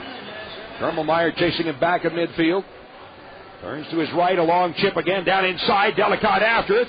As it goes to the end line, Delicott and won't get to it. It's off of the battery and out. Corner kick once again for the Rhinos. Good early pressure from the Rhinos. Delicott on a lot of these balls on the end of them. Could be a factor here for Rochester. Zay Roberto, another corner kick. On the right wing side, left-footed in, swinging kick. Low in the box this time. Up they go. Hit ball in, and it hits the outside of the net. Wow. Is that in the net or is it on the outside? Outside. It is outside, right? Atiba, he's done a great job. He's been marked by Velton in the last 2 corners. Very tight. That time he gets away from him, wins the header, makes great contact just outside the post. Well, I'm not the only one that had trouble seeing that wasn't a goal. It was the... they were calling for a goal over the public address. However, I'm sorry, that one hit the outside of the net. A little too desperate for that goal. Your eyes midfield. Now in the attack on the battery. Hit for Oliveño. Pass on the right side after it. Patterson takes a shot in, but into the midsection of Vallow. Smothers the ball and holds on. That's where the Rhinos want to have a little balance now, not giving up too much space in the back after getting up and getting a couple corner kicks in the Charleston half of the field. Vallow rolls the ball ahead. Outside the box. And at the hustle as Oliveño pressured. Delicott with a flick on. However, headed away, back toward midfield, and to the outside of the near wing, taken by Alonso. Into Rhino territory, Patterson up the right side as he's tripped up and taken down by Atiba, and a foul is called. I think Patterson may have gotten caught up in his own shoes there. It didn't look like it was much of a foul. Wasn't much contact from Atiba. Back near midfield, Belton along the midfield line. Nyland through the center circle to Quarry. Pass ahead, Fuller sliding in, but it's taken away by Zay Roberto. Drops it off for Ball. Here come the Rhinos upfield. Ball to the 35 in the middle. Drawing it forward. Still has it. Left-footed. Takes the shot in, but right into the midsection of goaltender Wiggins. It's okay. The chances are coming. The next time Johnny Ball pushes down the field like that, look for Charleston to get real close to John Ball, and he can dish one off to a player making a diagonal run. That's good stuff from the Rhinos early on. Lighted through midfield. Headed in the air. Back toward midfield by Atiba. Locked off in the far wing, a collision. Players go down. A foul is called, and a yellow card is issued on Zay Roberto. 50th minute for the card. Fuller has taken a couple of shots tonight, and when he was in Rochester, he wasn't the choir boy that people think. Fuller can really get under your skin, and you can see the retaliation now, costing a yellow card for the Rhinos. So, free kick for the battery. Has to cross midfield into Rhino territory. Fuller there to take the kick. As the Rhinos called on the caution. Zay Roberto with his second yellow card of the season. Long service downfield out over the end line wide. So a goal kick for the Rhinos. Sponsors of these broadcasts include AT&T Mobility, Shutout for Charity, AT&T Your World Delivered, Food Link, Abundant Shared, and by 22 Photo, official photographer of the Rhinos. And go to 22photo.com. Marco Reda coming out, a player with a ton of experience, 4 caps with the Canadian national team. Toronto FC, also some time in Denmark. Belton, the youngster, comes on to replace him. Flicked across midfield, but then delivered back into Rhino territory. Patterson and Falguda chasing the ball along the near touchline. As tackled away by Tiger now. Got away out of bounds, throw in on the near side for the battery, and quick throw in by Williams for Alonso. As he's chased by Sellis along the near end of the 6, and Sellis gets his foot on it to block the pass. The ball rolling over the end line. It's a corner kick for the battery. Now the big guys are up. Fuller now wearing the captain's armband, pushes up, along with Nyland Aquari. And the Rhinos giving up the goal on the corner kick to Seattle. Some lax marking on that goal. We'll see how they shape up here. I'll tell you what, that was perfectly placed corner kick. Beautiful header. All of a sudden, look at, we got the barrage of the corner kick. Here's the service down inside the box. Headed away and out, and Menyunger will volley it further. Out to the 25 as the ball is pushed forward. Right away out to the midfield circle. Hammered back into Rhino territory. Tiger underneath it will first time it through midfield. Delicate able to flick it forward. Then he is nailed from behind by Belton. And looks like, he's already got the plastic out of his pocket. The yellow card is issued on the elbow to Belton. Here in the 53rd minute. That was vicious. That was a pretty nasty challenge from Belton on the big guy Delicate. All right, free kick for the Rhinos, 40 yards out. Rightfully so, a yellow card. But, can they do that? I mean, the corner kick being taken and they threw all of that stuff out on the field. Here's the service down inside the 6. Head volley, one bouncer is grabbed by Wiggins off the line and he holds on. Have you seen a game in Argentina before? I guess not. Inches and maybe a foot of just paper, you name it. Streamers. It's the soccer tradition. Well, I saw that in Seattle and I thought that was that was not very nice at all. You were upset? Well, I was there. I'm not here. It's fine here. You should be able to do it here, but not on the road. Through midfield. Yeah, common practice. Flick forward by Menyunger and chase back. And it's right-footed out toward midfield. Fitzpatrick settles it off the chest, and he's run over from behind by Oliveño. Stellas comes in, and he sends him down. And the ball across midfield into Rhino territory. Patterson has it. Tried to put it off the foot of Atiba. And Atiba let him know that he didn't care for it. And the ball is played through midfield for Delicate. Atiba definitely throwing an elbow. That should have been a card there. The referee's assistant right in front of the play. And the referee, no call there. Atiba gets away with one. Cross midfield to Williams. That's volleyed in the air downfield by Fuller. Laid away, blocking it is Alonso. And the ball on the near side. Williams overlapping on the outside on the right wing down to the end line. Looking for a cross along the 6 and booted away by Loera for Z. Roberto. And a hit to Tiger brought upfield by the Rhinos. Tiger Fitzpatrick on the attack. Approaching midfield. On the left wing side. Still carrying it. Now looking for the through ball, but stepping in to intercept is Nyland. Off on the near side for Fuller. Drops it back in the middle for Alonso. And it is then played through midfield. And underneath it, Atiba. Off the left wing ahead for Palguda. Touchline, chips it down inside, but headed away by Belton. Underneath it, Tiger for the Rhinos settling the ball. Drops it to the outside. Palguda to his own side of midfield, giving it off to Atiba. With the left foot, chipped across midfield once again from Menyunger. Off the chest, settles the ball. However, it gets tied up and it's carried away. Alonso off of Palguda, out of bounds. Throw in on the near side for the battery near midfield. To be honest, to break down Rochester, it's just very choppy. There's no flow. They're not very fluid right now. And the creativity just not happening here in the second half. Headed in the air. Underneath it, Zé Roberto dropping it back. Krummelmeyer along his 35 with the right foot will drive it downfield for Delicate. Turns it to the outside. Head ball. Tried to block it forward. Has to turn back to pick up the ball. Then it's knocked away and out. Throw in at midfield for the Rhinos. Quickly drawn ball up the right side. He'll leave it there. And Krummelmeyer will move up to take the throw in. Tell you what, he's got extra energy here tonight. He's fired up. He is probably so disappointed with the start to this season that he'll single-handedly turn this thing around. It's passed off in the middle. Or it's taken by Tiger through the center circle. Palguda stepping up on the left wing, drawing it forward to the 35 to the outside. Menyunger on the near wing, approaching as he's being challenged 1v1 with Belton. Turns back toward the middle. A great move there, and off in the middle for Tiger. Can't get a shot away as the lane all of a sudden closes. On the near wing again for Palguda, 20 yards out, lays it off at the near end of the 18, and Belton blocking the ball as it rolls out over the end line. Zé Roberto tips it to keep it in play. Shot by Stellas out in front end. It's headed away and up into the stands. Almost a mistake there by Belton, the defender. Yeah, just pressure. That's what happens. High pressure in the final third. You force the opposing team into mistakes. It's just not very consistent from the Rhinos. Rochester corner kick. Off the left wing side, Menyunger, right-footed in-swinging kick. Low in the box this time, but that one booted out top. And blocked, now getting a shot in, Zé Roberto, but it's kicked away by Alonso. In underneath it again. Knotted forward by Wilson into the center circle. Tiger getting to it. Tips it off to his right for Krummelmeyer. He'll lay it back to the keeper, but is there enough on it? And out of the box comes Vallow the first time it away. Sends a high floater downfield. Well, that's flicked forward by Atiba. Almost through his Delicate, but it's pounded high in the air off of the near side. And then headed back to the midfield line.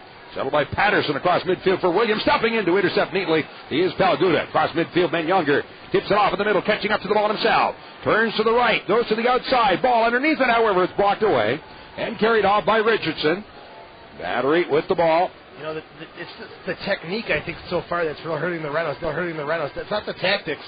The balls are just being placed in the wrong spot. They're not into space. They're not splitting defenders. They're too high or too low. And I think it's more of a technical issue right now that's plaguing the Rhinos.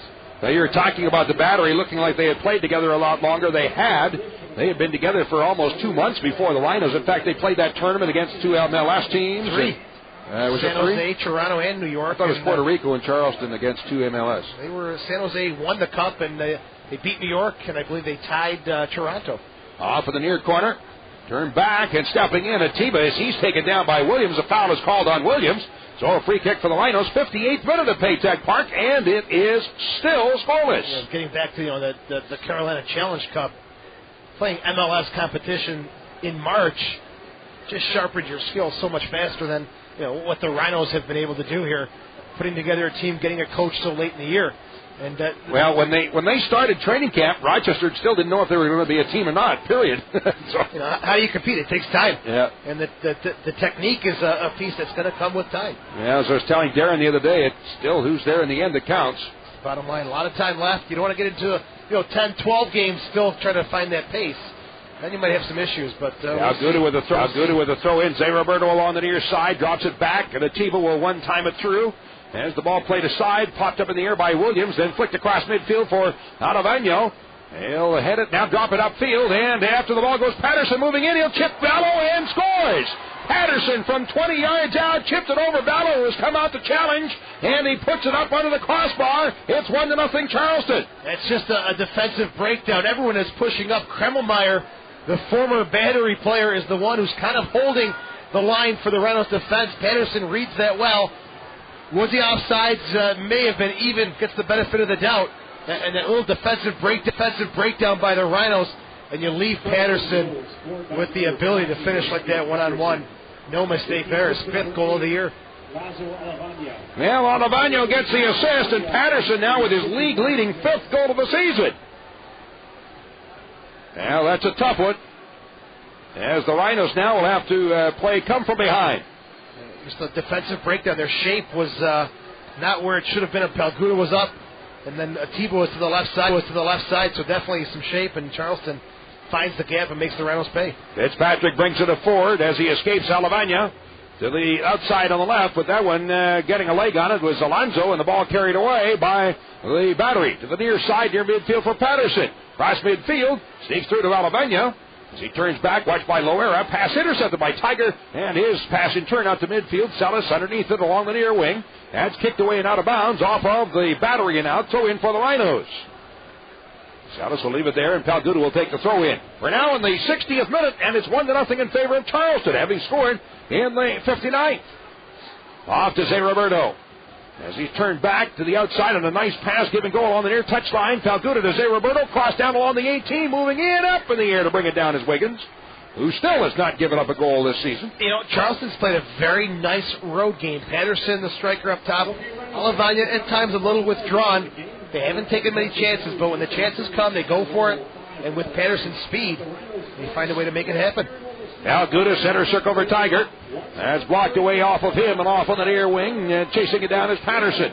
Stops it along the near touchline, and then a little slip up to the near side is Williams bumping with Tiger as they go 1v1. And it is laid back along the touchline on the near side for Patterson. To the midfield line for Nyland. So the Battery with a 1-0 lead, they can sort of sit back now. I guess at this point feel they've got enough to be able to win this game. They've outscored the Rhinos on this season 3-0. Winning the first game 2-0 and now leading 1-0 here in this one. And with it, dropped back at the 35, Alonso. Into the middle, giving it off to Fuller. And his pass forward to Alavano. One touch to Alonso as a 20. Turning around, watched by Zay Roberto. And a pass ahead for Alavano. Too much possession for Charleston being the away team. Down inside, tackled away out over the end line by Zay Roberto. And it'll be a corner kick for the Battery. It's a tough display for Tilly and Guppy to see as Charleston's just knocking it around, eating away at the clock. And they'll take their time now. They've got the 1-goal lead. They're going to bunker down. Steve Guppy is up and warming up. We might be seeing him coming in soon. Corner kick, right wing side. And here comes the barrage out of the corner again, where the Stampede has now moved over into that corner from across the other side of the field. Here's the service up in the air as Battle to bring it down to his 2. I think if Guppy does come in, he'll play on the flank, and he's just got to start serving long balls into the box, get Deli and Salas some service. Salas through midfield on the right wing side. Moving upfield, his ball on a run. Salas can't get the ball through to him, and now left foots it down inside, but that's kicked away by Nyland in the air. Salas up but missed on the header. Now nods it aside for Kremmelmeyer, and a return head ball to Salas, but he's tackled and taken down. Play goes on. Ball at the far corner of the 18, tried to sneak it through, however it's blocked, and the loose ball is carried off by the battery. Chipped across midfield on the far wing.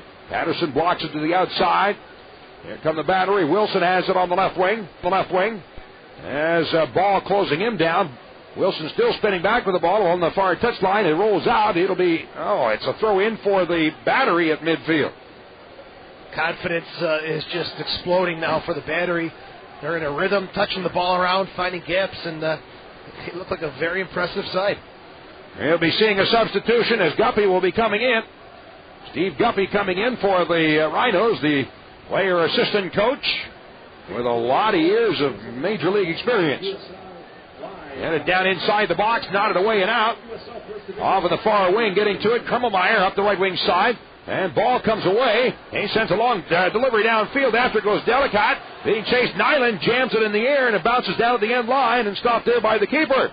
Wiggins has it. Delicott pressuring, so Wiggins picks up the ball. It's okay, they'll let him run. Loosen up this defense. Just keep the ball in the Charleston half of the field.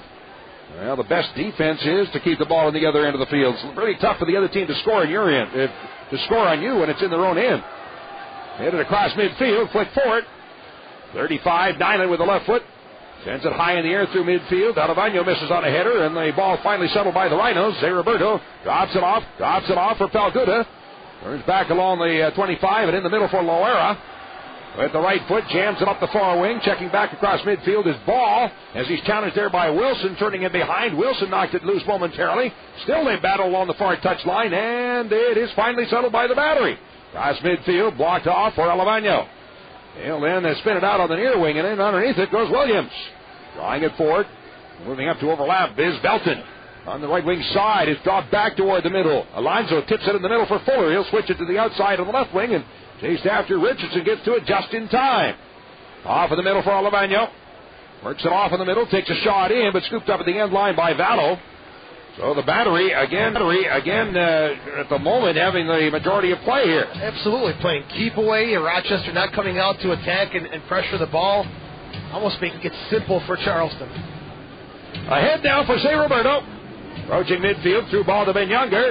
At 35, and he stripped to the ball, but it comes loose and Tiger with it. To the right wing side, Ball heads it. However, off in the far corner, will not get to it as that one is out of bounds. That's the perfect example of the touch and the technique just not being there yet for the Rhinos. Tiger's got ball with some space. Plays it up high, off his head. Just no opportunity to make a play there. As we'll get set now for the throw-in, it'll be Atiba coming off for Guppy here in the 65th minute. This is definitely an offensive-minded substitution. Atiba playing in the middle of the park. He'll come off. Guppy now goes to the left flank. Looks like it's going to be Palguda, Loera, and Kremmelmeyer, three in the back. Johnny Menyanger, see, there's the switch I talked about earlier. Menyanger in the middle of the park. Zé Roberto now coming to the outside. Yeah, he's dropping back, it looks like as a withdrawn midfielder. They'll start off here on this throw, and then when the Rhinos get possession, they'll push up onto the outside. Along at midfield, Loera tips it downfield. Recovered by Fuller and across midfield. As they threw ball, but way in behind is Patterson and offside against the battery. Yeah, that's the first offside of the night, period. The first one could have been the Patterson goal. He was very close. But again, got the benefit of the doubt there. I couldn't tell from this angle. But he made no mistake on that opportunity. Ball is placed. And Ballo out to take the kick about 40 yards out in his own end. Sends a high kick downfield, coming down around the 20, flick down inside the box, but headed away. Up goes Delicott again, and the middle. Fuller gets the left foot on it to jam it high in the air, comes down to the center circle. as they bump for the ball, and the loose ball now carried away by Patterson. Through midfield, Palguda chasing him. Tiger on his heels. Cross midfield, Patterson. Inside the 18, takes a shot, and it's popped up in the air and grabbed by Vallo. That's a forward who's exploding with confidence. 1v3, says, I'm going to go for it. Does a good job. Guppy long service downfield, but that's headed away and recovered again by the battery. Fuller to the outside, Belton on the near wing. At midfield, tipped to the outside for Williams along the near side. And now there's a through ball, and now we have on the pitch moving in is King at the near corner of the box. Rolling shot in, knocked down by Vallo. Took down by Vallo. I believe for Alavanya about at the same time. Ago. Yeah, for Guppy came out at the same time. All right, so that substitution. King in the 65th, and Alavanya out. As now, all of a sudden, things seem like they're opening up, and we're going end to end. Yeah, the Rhinos are starting to push up. A lot of gaps in the back. Fatigue. Palguda looks like he's a little tired. And the fresh legs of Sean King could cause some trouble. Edmund Younger, 35, knocked away momentarily. Turns back with the ball, lays it out of midfield. Loera back to the outside. Ben Younger up the right wing. We're in the 68th minute and a 1-0 lead for the Battery. Off the foot of Richardson now. Throw in for the Rhinos from 20 yards out of the far side. There's the throw in back to Ben Younger. The whole Charleston bench is up and warming up. I don't see anybody for Rochester. Oh, there they are down there. I think they're probably already warmed up. Maybe they're overwarmed. On the far wing, carried away. Shot out to near midfield. Loera steps up, blocks it. And it's right back to Alonso. Then it's tackled away neatly by Menyonger, and the Rhinos have it. On the right side, across down along the 18 inside. That's knocked down to the 6. Delhi can't get to it, and the ball is hammered away out of the box. Out toward midfield. King in underneath it for the Battery. As he's challenged by Palguda, and now is chasing him down as Zé Roberto. You know, you don't want to make excuses, but almost unlucky for the Rhinos here. They're just not getting that little bounce here or there for Delhi to get a finish, and that's definitely part of goal scoring. You got to have a little bit of luck, be in the right place at the right time. Out of bounds, no, still kept in play to Fuller. On top, 25 yards out, back to Fuller in front from 20, tried to sneak it through. However, the play is blocked, and the Rhinos have the ball. Offside flag was in the air, but play goes on. Off on the near wing, where it's taken by Guppy. From his 25, turning back, lays it back. Up with it, Zé Roberto. Crossing along his own 18 to Loera. Brings it forward to pass ahead for Tiger. Turning upfield as he's challenged by Richardson. Spins back and now turns the ball to the outside for Krummelmeyer. Across the midfield line. Pass forward for Ball. Looking back to his own side of midfield. To Loera. Long switch to the center circle, but you can't pass through somebody. It's taken right away by Williams. To King. Lost it. However, still the Battery control. Fuller up the right side, through ball down inside, and no offside flag as it's carried up the right wing by Williams, across along the 6, down in front, King looking for it, he's bumped off the ball, and finally it's carried away by Loera. I think the Rhinos expected an offside there. And it's just getting sloppy in the back, plain and simple. You know, Zé Roberto waiting for the flag, not playing the whistle, and in the back it's very sloppy. Guppy neatly spins it up the left wing side for Zé Roberto, overlaps. Drawing it down to the 25. Now he turns it inside the box. After it goes down to Cotton as he's bothered there by Aquari and rolls away off of Aquari over the end line. And a corner kick for the Rhinos. Corner off the left wing side and moving up for the corner kick is Ben Younger. Well, the Rhinos, I don't think they've played with 3 defenders before. Maybe they're not quite sure what to do. These guys have enough experience and time on the ball that they know how to shape 3 in the back. And Ben Younger for the service, right-footed in-swinger, goes for the back post up in the air, headed away out of the box. At the 25, Guppy turns it off to his left for Zé Roberto from 25 yards out. Down inside again, but booted away. Comes down in front and blocked away out of the box. Carried forward by the Battery. Turned up the far wing and ahead with it. Patterson into Rhino territory. Tiger turns over to watch him closely. Plays it back for Richardson. Turns it to the outside again. Patterson dropping it back to his own side of midfield for Wilson. Return pass, but that's blocked away. However, Wilson comes up with it again. Cross midfield. On the left wing side for Patterson. We're in the 71st minute and a 1-0 lead for the Battery. Right-footed kick in, missed the net out over the end line, and a goal kick for the Rhinos. Other sponsors of these broadcasts include Free Time Magazine, Western New York's Art and Entertainment Guide, Lamont Awards and Apparel, your choice for honoring your team, company, or special person, and by Time Warner, get all-in-one digital cable, digital phone, and Roadrunner, one package, save hundreds. 20 minutes into the second half, 25 minutes into the second half, Salas yet to touch the ball. Not sure if it's a fatigue issue with him, but Salas had a great shot in the first half, second half, non-existent. Well, substitution, Krummelmeyer coming out and Millward going in the 72nd minute. Scored a lot of goals in the CSL. He's got some pace. He can create some havoc. He's going to play on the right side for the Rhinos. He's a speedster. Out to midfield. It's chipped away and downfield by Alonzo. Alonzo goes flying. Fuller coming over. He's arguing with the referee, and the referee says, "Get away from me." The ref's in a perfect position to see if there was contact.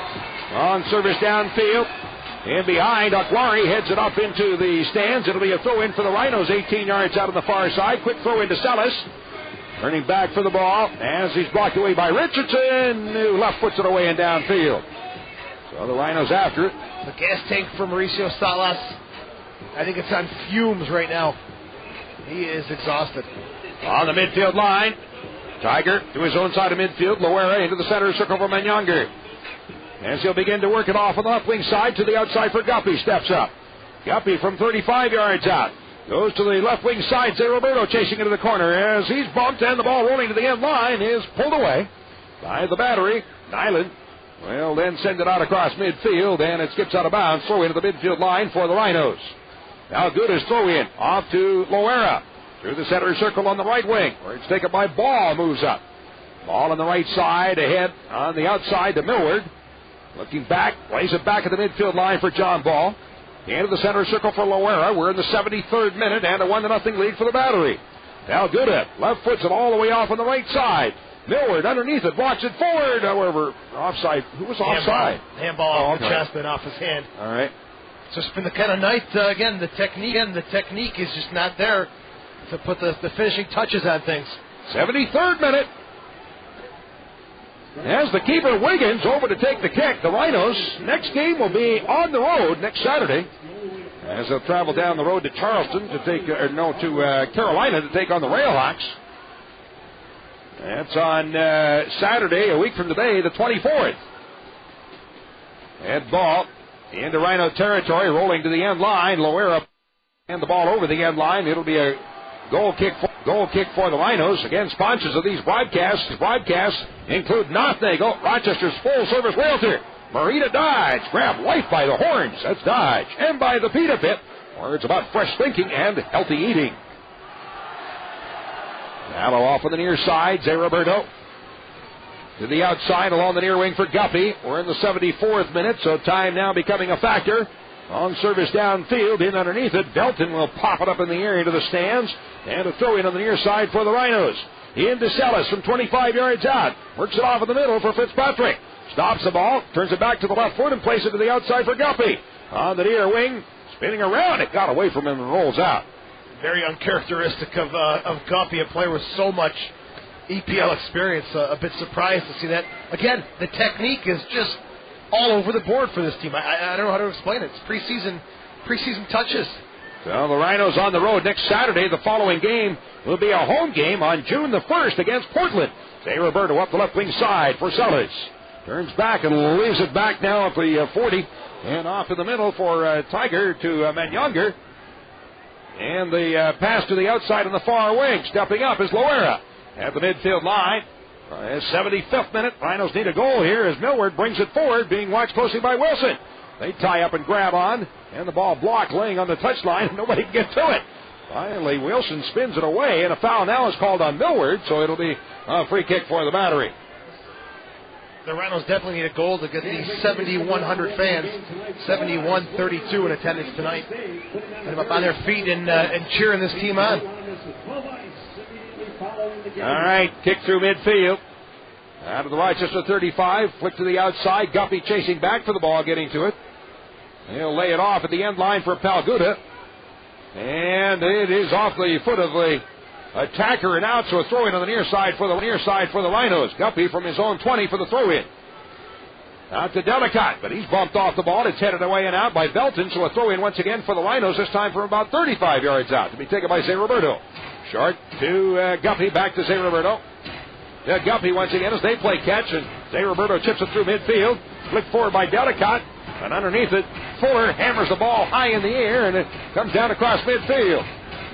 On the near wing, underneath it, Adebayo spins back. Tiger's taken down, and play goes on. Ball pushed forward for King, but stripped away by Manyanger. Back to his 25, Loera with it. Drawing it forward, turns it to the outside of the right wing, and John Ball now on the attack, moving upfield on the right wing side, approaching midfield. Takes a look, long service downfield. Delicott trying to get it behind, but they're rolling to the end line, and Aguari up with it for the Battery. Puts it away off the leg of Sellis and out. Throw in on the far side for the Battery, and another substitution for the Rhinos coming up. Checking off Zay Roberto, and into the game is Temo Bansu here in the 76th minute. A whole bunch of changes here for the Rhinos. John Ball now has gone to right back, and Millward has gone to right midfield. T-Bone is coming on, replacing Zay Roberto, who's naturally a midfielder, not a left fullback. T-Bone will play central with Loera. Palguda goes to the left, but it's still 4 in the back for the Rhinos. About 13 minutes left. We'll see if Tilly makes some more commitment to players up top.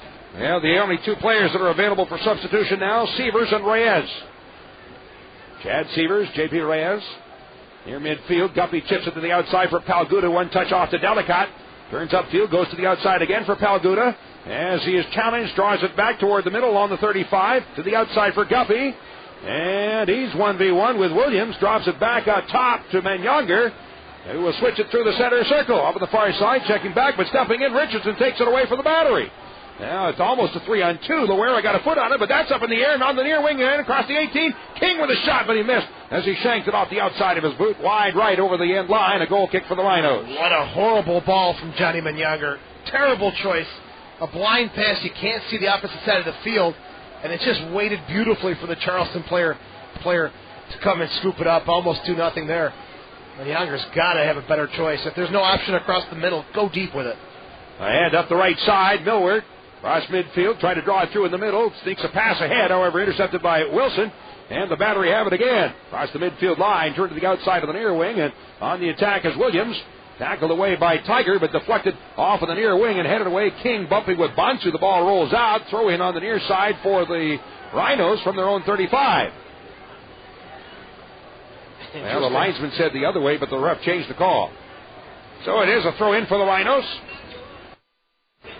In the middle for Loera. 79th minute. 1-0 in favor of the Battery. Approaching midfield is Ball. Long ball flighted up the right side, deep to the far corner. Delicott in underneath it. Looking for the cross. Sends it down inside along the 18. A big bounce, but headed away by Williams. Sellis couldn't get up for it. Guppy settles the ball. Turns it ahead to the outside for Palguda. Has the ball tackled away by Velton. And then it's just driven along the near touch line out toward midfield. You know, I don't understand. Delicott's got the ball on the flank, crosses it in the box. 11 minutes left. You're down by a goal. And there's one option for Delicott to serve the ball to it. There's not enough urgency. Plain and simple. Throw in by Velton at the midfield line on the near side. As the big bouncing ball comes down, and it's touched away by Bansu. Drops it back toward the end line for Loera. Rolls it off in the middle. Ball has it. Begins to work out of his 18 and a pass ahead upfield to the 35 for Menyonger. To the outside on the right wing, and to the ball is Millward. Right foot, long chip downfield. Delicott trying to sneak in behind Aguari once again. As it comes loose, Delicott chip ball in, but that one put up over top of the net. I'm going to call a pushing foul on Delicott. A little too behind the play there. Delicott a little tired there with the push. So it's a free kick for the Battery from around the 15. It's the 80th minute. Rhinos trailing by one. 4 in the back. Guppy trying to push up a little more here on the left side. It's still a true left midfielder. Flick through midfield into Rhino territory. Loera back. He'll then play it back inside the box to Vallo. Switching to the outside on the near wing. And up the left side comes Palguda. Drawing it toward the 35. Lays it back in the middle for Bansu. To the outside on the right wing for Loera. Looks back toward the middle and then cross along the 40 off on the near side for Menyonger, drawing it forward. To midfield for Palguda. Through ball to Sellis. As he's challenged from behind, and a foul is called on Alonzo. Free kick for the Rhinos, 35 yards out off the left wing side. Boy, oh boy, did Salas catch a break there. His first touch fails him. He's about to go down, losing possession. He gets the foul. Now here's Guppy. This is where he can be a factor. He serves the ball, probably one of the best servers of these free kicks in the league. Set to go, left-footed kicker. There's the delivery. Coming down around the 6 as the head ball is knocked away out of the box. Brought forward by the battery. They just attack in droves, don't they? They're just a very polished team. They're very confident. Guppy beating Patterson to the ball. Nice hustle there as he lays it back inside the box for Vallow. Turning it to the outside of the right wing and carried forward. Millward approaching midfield on the right wing. Against the work forward. Millward still with the ball. 1v1 with Richardson. Stops, looks around, drops it toward the middle for Manyonger. The big midfield for Loera and a return pass for Manyonger. They'll drop it back in the midfield circle for Bansu. To the outside on the near wing, Palguda off the left wing. Begins to dribble forward, sneaks the pass through to Sellis. As he's turned and taken down by Nyland, play goes on. No call is made, and it's chipped off on the near side and spins out of bounds. Substitution now for the battery. Spicer coming in. And it'll be Patterson checking off here in the 82nd minute. What can you say about Patterson? Goodbye. Goodbye is right. Thank God for the Rhinos defense. He's just typical Randy Patterson form. Chance, goal, and one chance against Montreal, goal. And he knows how to make it happen. Very talented player. Got the wheels, that's for sure. Along the left wing side to Guppy. Crossed down along the 18, but headed away and out. In underneath it is Fitzpatrick. Draws it forward. Watching around, there's no open lane. Now he sneaks it through to Palguda up the left wing side toward the end line. Across for the back post, up in the air. Headed back in front, but blocked. And the hit ball by Millward blocked away by Richardson and then sent up into the stands on the far side to throw in for the Rhinos. Salas was just waiting for Millward to knock it back to him. Millward decided to go towards goal instead. Off in the middle, carried forward by Manyonger. Down inside the 18, but it got away from him. And then the ball is hammered out to midfield. Bansu taking it. Turning it upfield again through the center circle off of the near wing for Guppy. Switching to back on the right wing side for Loera. We're into the 84th minute. Time running fast now as the ball is played forward but intercepted by Wilson. The battery have it. Turning off at the far wing. Drop back again. There's Wilson. Chips one through midfield. Bansu stepping in. Heads it across midfield. The Rhinos have it. And John Ball on the right side. His delivery ahead for Delicott. A smoking pass. Couldn't handle it. Bounced away off a knee, I think, and got away from him. Out midfield, the Rhinos recover the ball, and Fitzpatrick takes it. Turning back, gives it off to Manyonger. Looks to his right, chip up the right wing side, down to the 20 for Millward. Heads it back to keep it in play, but Wilson's in underneath it. The battery have it to Richardson. With the left foot, pounds a high floater through midfield, and back for it goes Loera. Tips it off for Bansu. Return pass to Loera. It's the right wing side, a hit wing side, a hit for Tiger. Sneaks it now, stripped away by Fuller, and the ball recovered by the battery. Carried ahead, Alonso. Down to the Rochester 25, goes to the outside, far into the box, chased after by Spicer near the end line. He looks for a cross, but no lane, and still has it. This takes his time, wastes it, as he pulls it out on the far wing, and a backheel pass, intercepted in turn by the Rhinos, Loera. It's chipped out toward midfield. Pounded high in the air and coming down to the Rochester 18. Headed in the air near the end line. Blocked away by Bansu. And over the end line, it is a corner kick. The difference tonight, the big difference has been when Charleston wins possession in their own half of the field, they sprint out immediately, going forward directly towards the Rhinos' goal. When the Rhinos win possession, it's slowed down, it's knocked side to side. The opposition has all day to set up defensively. They're never under any sort of pressure. It's exactly what we've seen here tonight. So a corner kick off the left wing side, a right-footed kicker. In-swinging kick. I think Severs is getting ready to check in. A short corner, and it's stolen away. Millward pulls it up the far wing, racing for the ball, and it's tackled away and out. Throw in for the Rhinos from their own 30 on the far side. We'll get some more wheels in the lineup from Chad Severs coming in. In the middle along his 35, Fitzpatrick dropping it back for Bansu to the outside of the near wing for Palguda.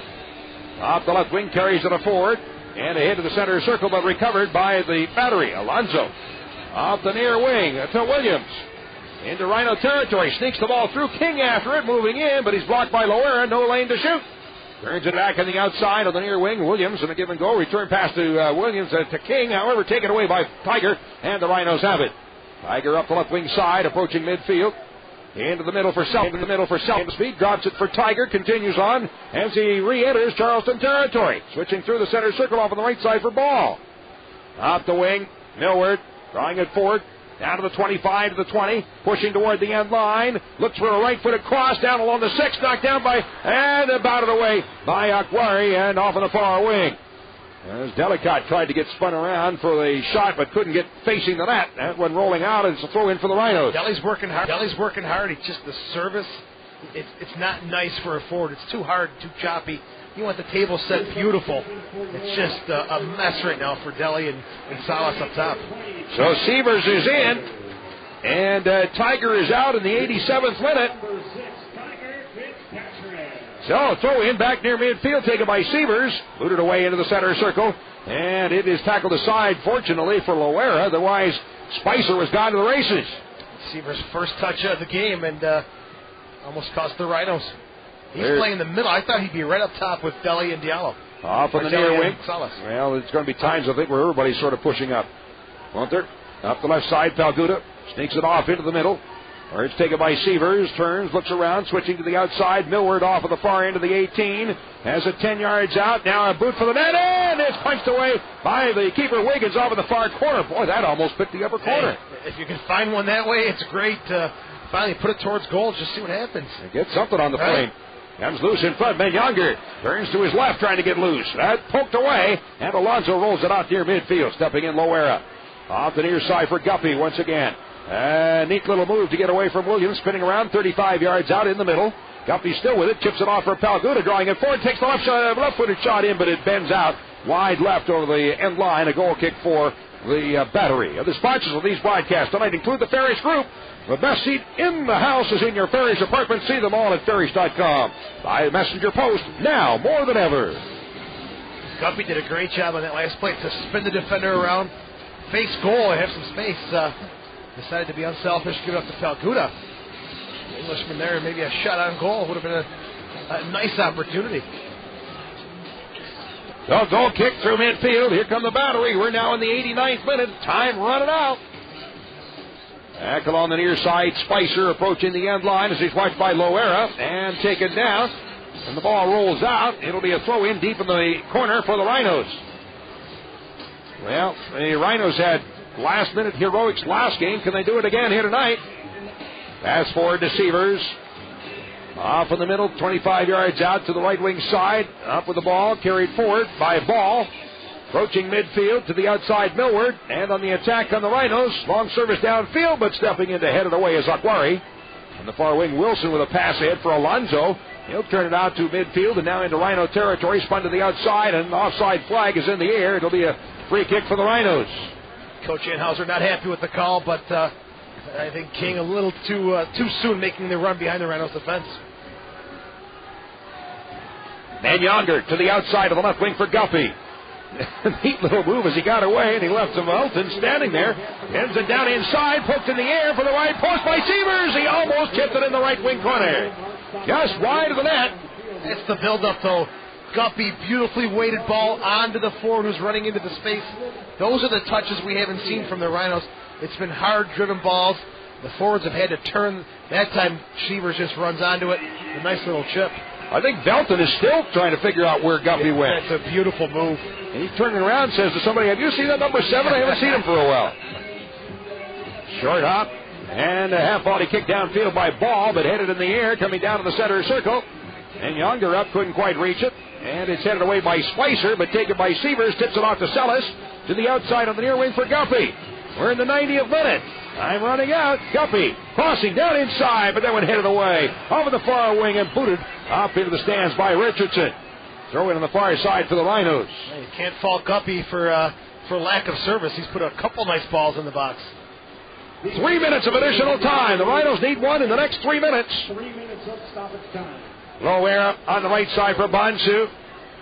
Drawing it forward up the wing. Ahead is Millward. Turning him back at the far end of the 18. Looking at it across. Chased to the end line by Richardson. Puts him out the foot of Richardson, but booted away. Off of the far wing, and it is cleared out near midfield. Loera after it as he and Spicer go for the ball, and Loera lays it back to the keeper. Vallow comes all the way up to his 35. Pass up to the center circle for Guppy. We're in stoppage time. The Rhinos trailing 1-0. Guppy, long, high, left footer coming down inside the 18. That one head ball knocked down and booted away. Out toward midfield, stumping in underneath the bunch who jams it forward. However, recovered by the Battery.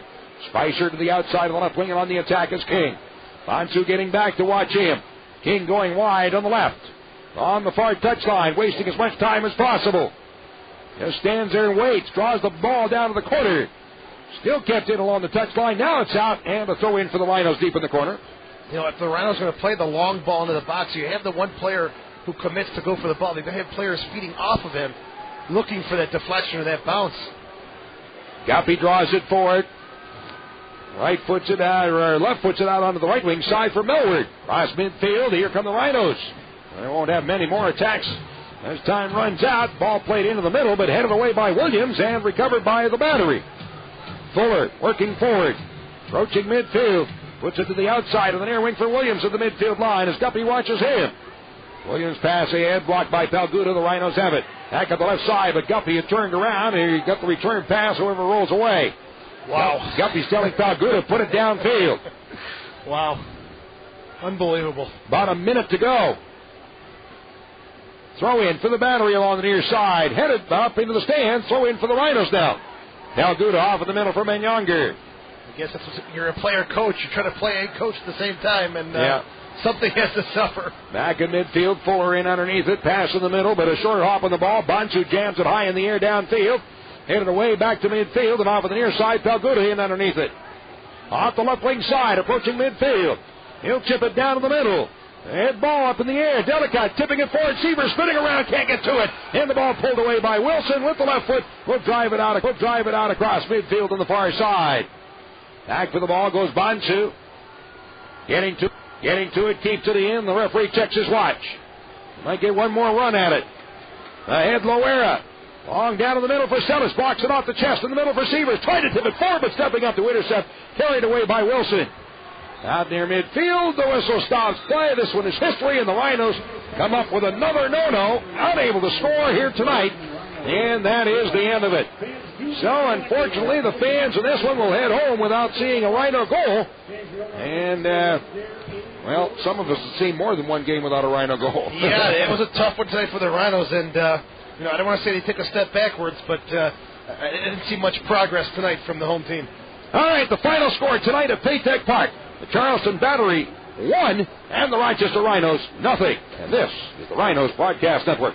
Back at Paytech Park tonight as the Rhinos have gone down to defeat at the hands of the Charleston Battery. 1-0 is the score, and that's the final. And the Rhinos now have gone 6 games without a win. And a tough way to start the new coaching career for Darren Kelly. And you know what? I keep thinking that, and I keep feeling that they're going to start putting things together. And actually, you know, you don't want to I don't think you can take anything away from Charleston. It's a pretty good team.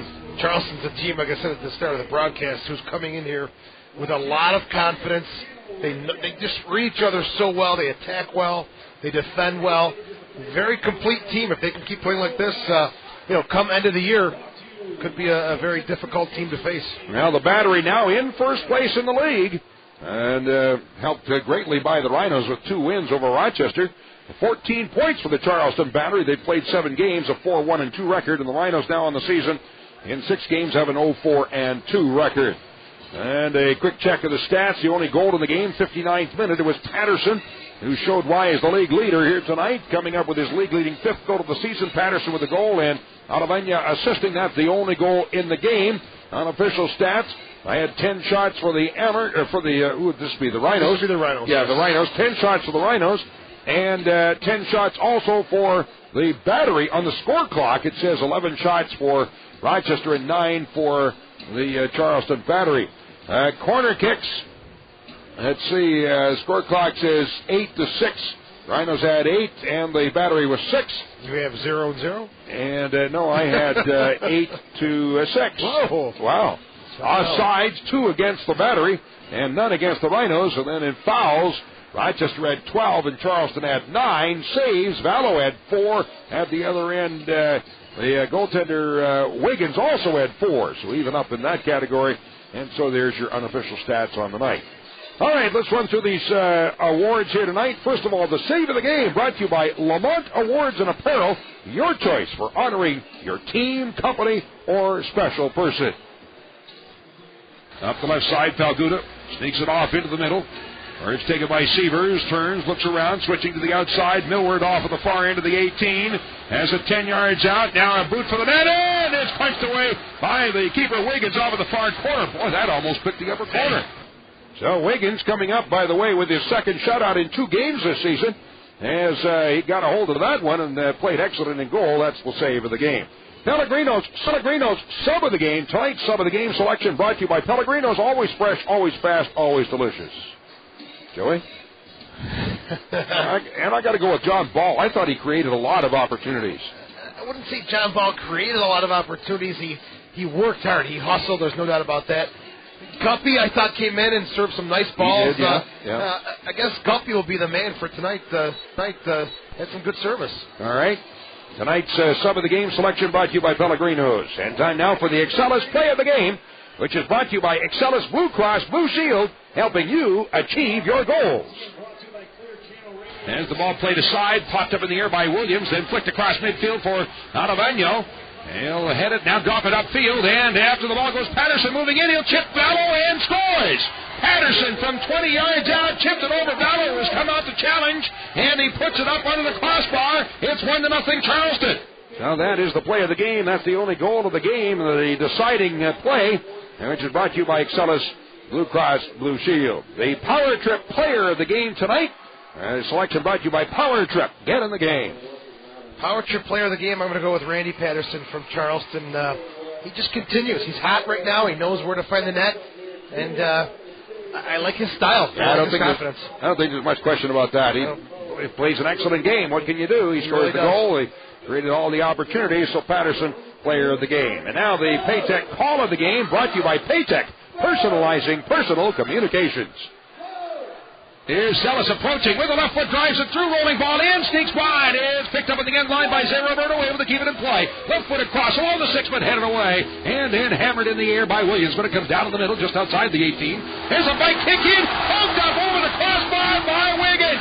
The bicycle kick by Zealous, almost picked the upper corner. Oh, was that a beauty? And man, that was quite a shot. If that would have got in, that would have been making the highlight films for decades to come with it. And everyone else, and that would have really changed the whole dynamic of the game. It would have given the Rhinos unbelievable amounts of confidence. Didn't happen. The Rhinos had to fight back, and unfortunately, they come up on the short end tonight. All right, so tonight the Rhinos come out once again a goal shy of in the game, and 1-0 win for the Charleston Battery over the Rhinos. Coming up next, Joe will be with you for the post-game show. And number to call 222-4369. Soccer Sam should be joining us unless he's in the crowd with the. Is that him on the stage? Yeah, he'll be coming on soon singing, I'm sure. Yeah, he should join us. But again, the number is 222-4369. So join Joe and Sam for the post-game show, which is coming up in just a moment. And the final score tonight at Paytech Park: Charleston Battery 1, Rochester Rhinos 0. I'm Don Stevens, and this is the Rhinos Broadcast Network.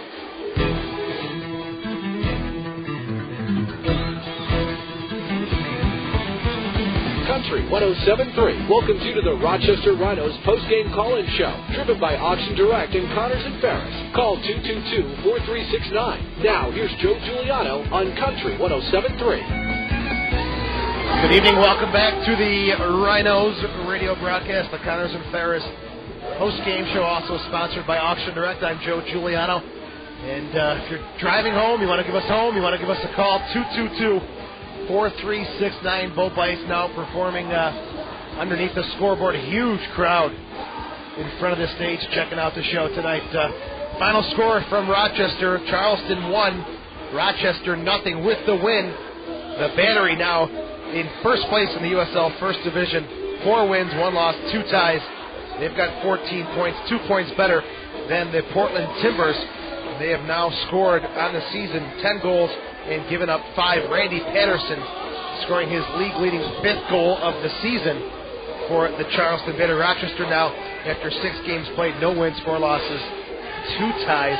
They've got 2 points in the USL First Division, still at the bottom of the table. Again, the number is 222-4369, and take care of some of the business things at hand here right now. We've got to do some sponsorships. The Pita Pit play of the game. Craig, hopefully it's lined up for us and ready to go. I think the bicycle kick by Mauricio Salas should be chosen tonight as our Pita Pit play of the game. As the ball played aside, popped up in the air by Williams, then flicked across midfield for Alavano. He'll head it now, drop it upfield, and after the ball goes Patterson moving in. He'll chip Vallow and scores.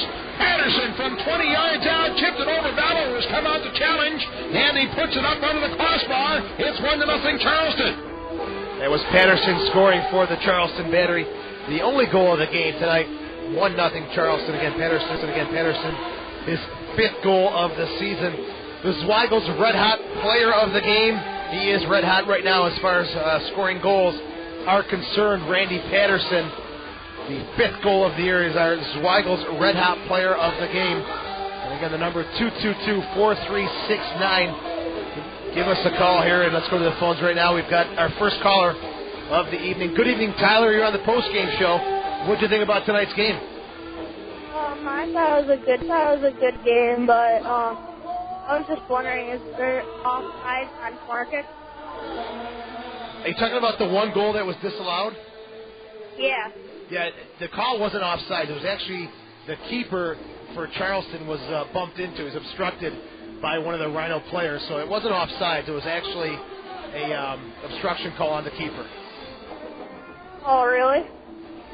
Yeah, because the keeper went up for the ball, got knocked down. I think it was either Delicate or a Tiba. I don't remember who the happened when Salas got the ball. There were still 2 players. Oh, really? Inside the goal. Oh, all right. Thanks. All right, Tyler. Thanks for the call tonight. The number is 222-4369. Let's go back to the phones, and Chris from Penfield joins us now.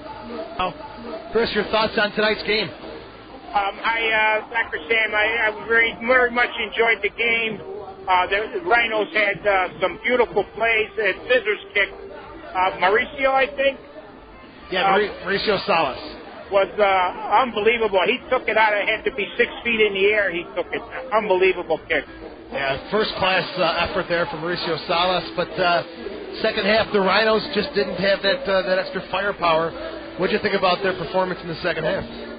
Well, I thought they were okay. I think the substitutes were very good. Maybe they could have come in a little earlier. The Rhinos were very unlucky tonight. They just don't have that in the red zone. They don't have something in the red zone, the finish. I think they need a finisher up in there somehow. Let's hope that finishing touch does come sooner rather than later, as the Rhinos, again, have only scored 1 goal through 6 games. Chris, anything else before we let you go? I thought that I heard on the previous caller that was not an offside kick, that was an obstruction. Yes. I just thought that the main referee possibly, I thought the sideline referee called it, and I thought that was more a call for the main referee. She may have, exactly, raised her flag to get the attention of the official, but there was if it was offsides, then I'm going to have to relearn soccer, because there was 2 players, maybe even 3 players behind the ball, and I'm surprised that would have been the call. I'm almost positive. I assume from the previous caller that what it was there was a blocking of the referee, of the goalie. Yes, absolutely. And it sounds like we're not positive about that, though. In my professional opinion, the keeper was obstructed by either Delicate or a Tiba, preventing him from getting to the ball, and that was the call. Because if it was offsides, it was the worst call in the world. Oh, yeah, it's the wrong place to do an offside. You're 1 foot line. Right. But if it was obstruction, why wouldn't the main referee call that? It could be a variety of reasons. Could have been screened on the play. Maybe he didn't see it, and he took some help from the referee's assistant. It could be a variety of reasons. I think it was an offside call, but let's find out later. I'll be interesting. I'll keep listening. Thank you very much for taking my call. Chris, thanks for the call. We'll definitely take a look at the replay. If it's offsides, I will be absolutely stunned seeing how there was 3 players on the goal line, and then there's some major issues and a major complaint for the Rhinos there if it's an offsides call. The number again, 222-4369. Let's go back to the phones, and we have Gil on the phone. Gil, good evening. How are you? Hey, man, good, my brother. How you doing? Hanging in there. Soccer Sam. Soccer Sam is, I think he's behind the stage with Bo Bice. He's not up here just yet. All right, listen, man. My feedback here is that our Rhinos team got to realize we have a... Good, my man. How you doing? Gil, got to lower your radio. I think you're hearing my echo come back. Lower. Yeah, sorry, man. It's okay. Go ahead. My feedback is our Rhinos team need to realize we have a right side to the field also. We've been playing on the left side all day. Yeah, I think the creative build-up for us tonight was just totally non-existent. And, I said at the end of the game, I hope we're not taking a step backwards. We've got to start making some progress. And I didn't like really anything I saw tonight. Defensively, on the attack, very tough performance for the Rhinos. Not aggressive at all on the offense either, man. All these corner kicks and all these crosses and no one going up for the ball. One thing, Gil, that surprised me was when Charleston would win the ball on their defensive side of the field, they would push forward aggressively, immediately.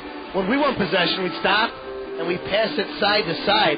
That's a major lack of confidence. I would agree with you. But we got to pay attention to the fact that we are not switching the field. And we are only playing one side. We did the same thing all of last year. This guy's got to remember that the entire field got to be used. We can't be playing one side all the time.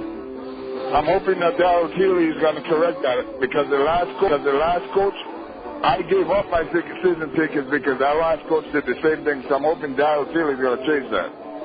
Well, that's very good words from Gil. We appreciate your time tonight, and hopefully Tilly does take a look at the tape and. Whatever the adjustments that have to be made are made because tonight we took a step or two backwards. And, Gil, thanks for the call tonight. All right, my man. Thank you. Thank you. The number's 222-4369. Let's go back to the phones, and they're lit up tonight. Jerry, good evening and welcome to the postgame show. Guys got a problem with the radio station. It's very weak. Ever since we've been coming to the game, we bring radios and listen to you guys, and we couldn't get we were knocked out by another station. It was terrible. I don't know what the problem is, but they gotta improve their signal. It's the worst it's ever been. Well, Jerry, the best I can do is pass along the word to management.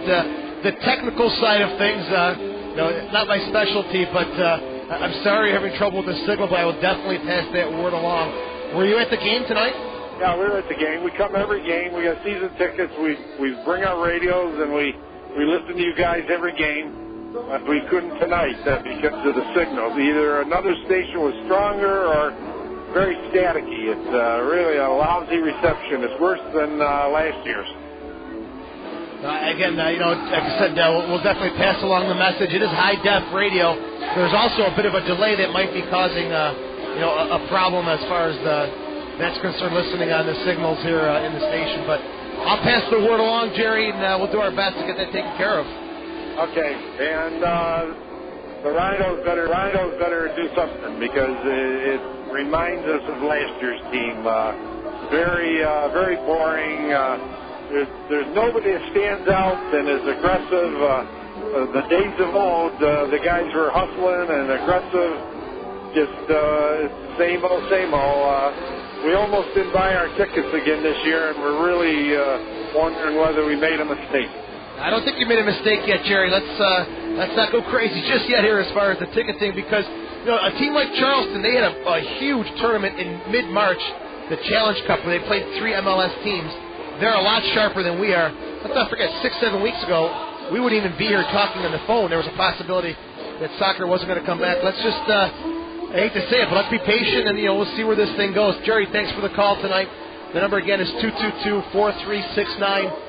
Let's go back to the phones. We have Mike on a cell phone. Good evening, Mike. Your thoughts on the game tonight? Yeah, hey, how you doing? I'll be honest with you, I was pretty disappointed with the energy level, and I didn't really see any sense of urgency out of the players. It seemed like Tiger Fitzpatrick was sitting back on defense quite a bit. I was disappointed with the defender who got burned on the lone goal. So I didn't see a lot of energy out of the guy. You must have been listening to my broadcast because I said the same thing to Don. The urgency just didn't seem like it was there tonight. A lot of side-to-side movement, not a lot of direct passing, and we coming out to start the first half especially, we didn't put a lot of pressure on Charleston as the home team. I think we should put them on their heels right away. I agree totally, Mike. I thought we were going to come out and be much more aggressive, much more urgent, especially at home, especially since we haven't scored a lot of goals. But for whatever reason, it just did not happen tonight. Yeah, I don't understand. Fitzpatrick, he just, to me, it seemed like he was just trying to, keep himself from getting, run down. It's like, buddy, you got to give 120% out there. Yeah, Tiger's role is a defensive midfielder. He's kind of the destroyer, kind of camp out in front of those back four defenders. It's the guy in front of him who we just haven't found yet. Is it Menyanger? Is it Z. Roberto? And I think that's where we're losing the connection between our back line and our forwards. We don't know who that guy is just yet, and I think it really came out as a very flat showing tonight for the Rhinos. Yeah, absolutely. Well, okay, listen, thank you so much. Mike, we appreciate the call. Thanks for calling, and thanks for attending the game tonight. The number is 222-4369. And we have Sam. I wonder if it's Soccer Sam on a cell. Sam, good evening. No, it's not Soccer Sam. It's Soccer Sam number 2. How's that? All right. How you doing tonight? Good. At the game tonight, your thoughts on the 1-0 loss to the Battery? I was a little disappointed in the play. I didn't like the arguing of a lot of the players in the field. Go out and play the ball. Don't give up. The passes weren't sharp. Just very disappointed in our offense. You know, Sam, you make a great point. The passes weren't sharp. It's almost like, I don't know if it's the tactical, it's not the tactics that the Rhinos are coming out with. It's the technique that really, it was quite poor tonight. The passes, like you said, were off the mark, or if there was space, the ball wasn't put forward into space, it was put behind, or the ball was played at a level where you really couldn't track it with your feet. It's kind of in between the head and the foot. So, yeah, I agree. The technique tonight was just preseason at best. Yeah, they look confused out there. I agree. At times it looked like a Chinese fire drill. Especially defensively when they were down 1-0, you could see they kind of opened up a lot, and Charleston was just picking the spaces with that speed. They had a lot of good looks at the Rhinos' goal, but they got a week off now. They got some time to train, to get some hard sessions in, and try and clean this thing up. We'll see how that does. Thank you. I'm Sam. Thanks for the call tonight. The number 222-4369. Let's go back to the phones. We have Jovial on the line. Jovial, good evening. Jovial, good evening.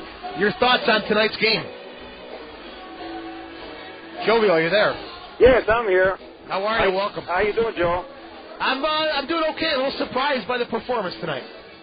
I'll put it this way. I see better. Okay? Yeah. The Rochester, what we need, they need midfield. They don't have no midfield at all. And Salas, he shouldn't be a forward. He cannot control the ball. Defense is pretty decent, and defense, the goalie, for once, he made a mistake. It cost us. Other than that, we need a 3 midfielder, new one we need. So when you say midfield, you're talking about players on the outside or a center midfielder? Inside and outside. Midfield, Roberto is no good. Number 6, he's not much better. The guy with long hair. Tiger Fitzpatrick. Yeah, he's not much better. I think Guppy is better than all of them. I don't know why he came in the second half. He's pushing it, 39-40. It's going to be a very difficult move for him to go 90 minutes. But when he did come in, I agree. He had some nice balls that led our forwards into space and created some good opportunities. We just don't see enough of that. No, and when we played 6 games and he scored 1 goal by defense, we got problem. Well, Danny Earls was signed. He should be ready June 1st. He's supposed to be a sensation out of Aston Villa's program. We'll see what he does, but you still say we need another midfielder. We need more than one guy in midfield. Well, Jovial, we appreciate the call. Thank you. Okay. The number again, 222-4369. If you're just tuning in, the Rhinos 1-0 falling to the Charleston Battery. Let's go back to the phones. Adam, good evening. Welcome to the postgame show. Yes. Well, tough one tonight for the boys. Your thoughts? Well, I don't know. I like the discipline of the team. Tilly's got the real discipline of the team. He's got them spread out. That's what I really like. They're not gelled together in the middle of the field. They're spread out. They're owning the sideline. The problem is they don't know what to do to space the ball a little bit. The midfield is not that good. Menyager doesn't really know what he's doing. And Fitzpatrick doesn't know what he's doing. The other part that I don't like is tonight they just can't gel together, which It reminds me of the '96 team and stuff. You know, the '96 team too. I remember when they were assembled. You had a lot of guys who came in late from indoor. They had a tough time getting adjusted and injuries. Doug Miller was injured. That's right. And stuff. But I mean, they're gonna. The thing is, they're disciplined. Tilly's got that team disciplined, which is nice. Yeah, there's no nonsense with Darren Till. I can see how he talks to the guys. They respect him. He respects them, and it's a good two-way relationship. It's just a matter of now transferring that understanding onto the field, which we haven't seen yet. You make a great point. It does remind me of '96 when it was choppy and difficult to watch at times, but once they got clicking, look where they ended up. Yeah, they went to the championship game. So I think that's fair. I think it's better than '97 team, but '96 it reminds me of. I also think, I'm not sure what position that 19-year-old plays from Ireland there. Left-footed player on the outside, can play midfield or defense as well. He will play midfield probably. But again, you know, is he the answer of that creative center midfielder if he's a creative left-footed player on the flank? You know, I don't know. Yeah. But I mean, you have to spread it out. I mean, the center midfield obviously is where the problem of the team is. So, I mean, Minyager's not the answer. I think he's creative, but I mean, you just got to find someone there. We shall see what happens. Adam, thank you for the call. We appreciate your time. The number is 222-4369. Give us a call talking about the Rhinos and the Charleston Battery. Let's take a break as we pause for station identification. Country 107.3 is WCRR, South Bristol, Rochester. I'm going to bring in the man who called the game tonight, Don Stevens, and also the phone lines are open again, 222-4369. Don, you've been on the road with the team. You're here tonight at home at Paytech Park. Very difficult one for the Rhinos tonight. Yeah, it certainly was. And, you know, I was listening to some of your callers here, and they're right. And it's something I've been talking about, too. The penetration in the offensive zone is not there. They're not getting in the box. They're not feeding the ball through. A lot of the passes, rather than finding a lane to pass through, an open lane, they're trying to pass through a defender. And you just can't pass it through somebody. You got to go around them. And you mentioned, I know, earlier in the game that we're not seeing the diagonal runs. We're not seeing the runs. We're not seeing the forecheck pressure in the offensive zone. What it is, yeah. You got to pressure these guys and force them into mistakes, especially at home. You've got to change the whole style of game, but it didn't happen tonight. The number's 222-4369. Let's go back to the phones. Drew, good evening. Your thoughts on tonight's game? Drew, hello. Are you there? Hey, I'm here. Sorry, guys. That's okay. Hey, you know, some of these guys come in, they just don't look sharp. And this is Rochester, you know, we expect to see sharp professional players in here. Some of the guys obviously get it. Palguda's coming in, he looks fantastic. Well, let's not forget, Palguda had a whole bunch of time to almost make the New York Red Bulls in Major League Soccer, so that's going to sharpen your technical skills. But I agree, the sharpness is lacking. Hey, but you know, all of these guys, they've had plenty of time in the off season where they could have found a place to train. They could have found a team to train with to come into camp sharp, no matter if the team's going to be there or not. They could have found you know, what would have happened to these guys if the team had blown up? Where would they have played? They wouldn't have played anywhere because they're not looking sharp. A lot of them. Now, a lot of them are looking good. It's just like people have been saying, we're not clicking. You know, there was one time at the end. I think it was Palguda and Guppy maybe up the left wing. The guy laid it off one way and Guppy went the other way, and there was just a lack of communication, a lack of chemistry right there. What was happening is I think Palguda had the ball, and Guppy was actually trying to coach while he was on the field. Yeah, that was a problem too. He expected the ball to be sent long, I believe, and Palguda went short instead.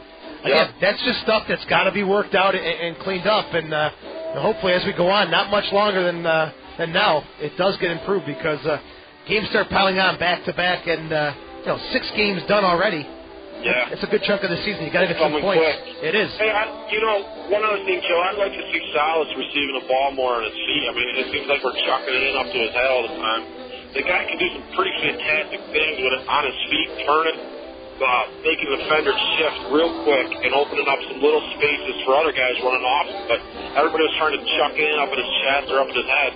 And I know he's a tall guy, but he's a fantastic player with his feet. He can turn that ball real well. Yeah, the service tonight was all over the place. It was very very erratic. It wasn't very consistent. And the balls, like you said, they weren't to feet, they weren't to the head. They were kind of in between. Those are just difficult. Forwards want to get the ball at their feet, turn and go. We just haven't seen a lot of that. But thanks for the call, Ty. We've got a couple others coming up. All right, bud. Thanks for the call. The number's 222-4369. Bob on the cell phone. Good evening. Your thoughts on tonight's game? Well, I think the problem is I'm going to be a little harsh, but the standard was poor. I saw some good individuals out there, Pelguda, Valo. I thought when Guppy was out there, even at age 38, the guy's experience playing the premiership, I mean, it showed.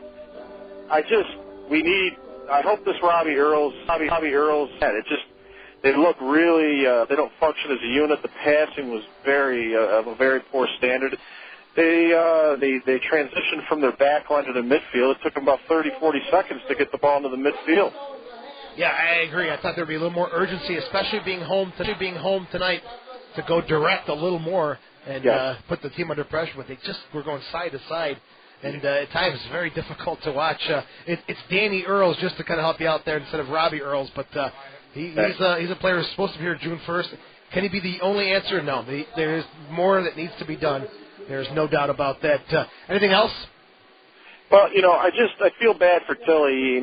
He's come in here. He's an intense guy. I was with the team as the goalkeeper coach in '98, and he's used to success and excellence. And obviously Guppy, coming from the pedigree he's from, and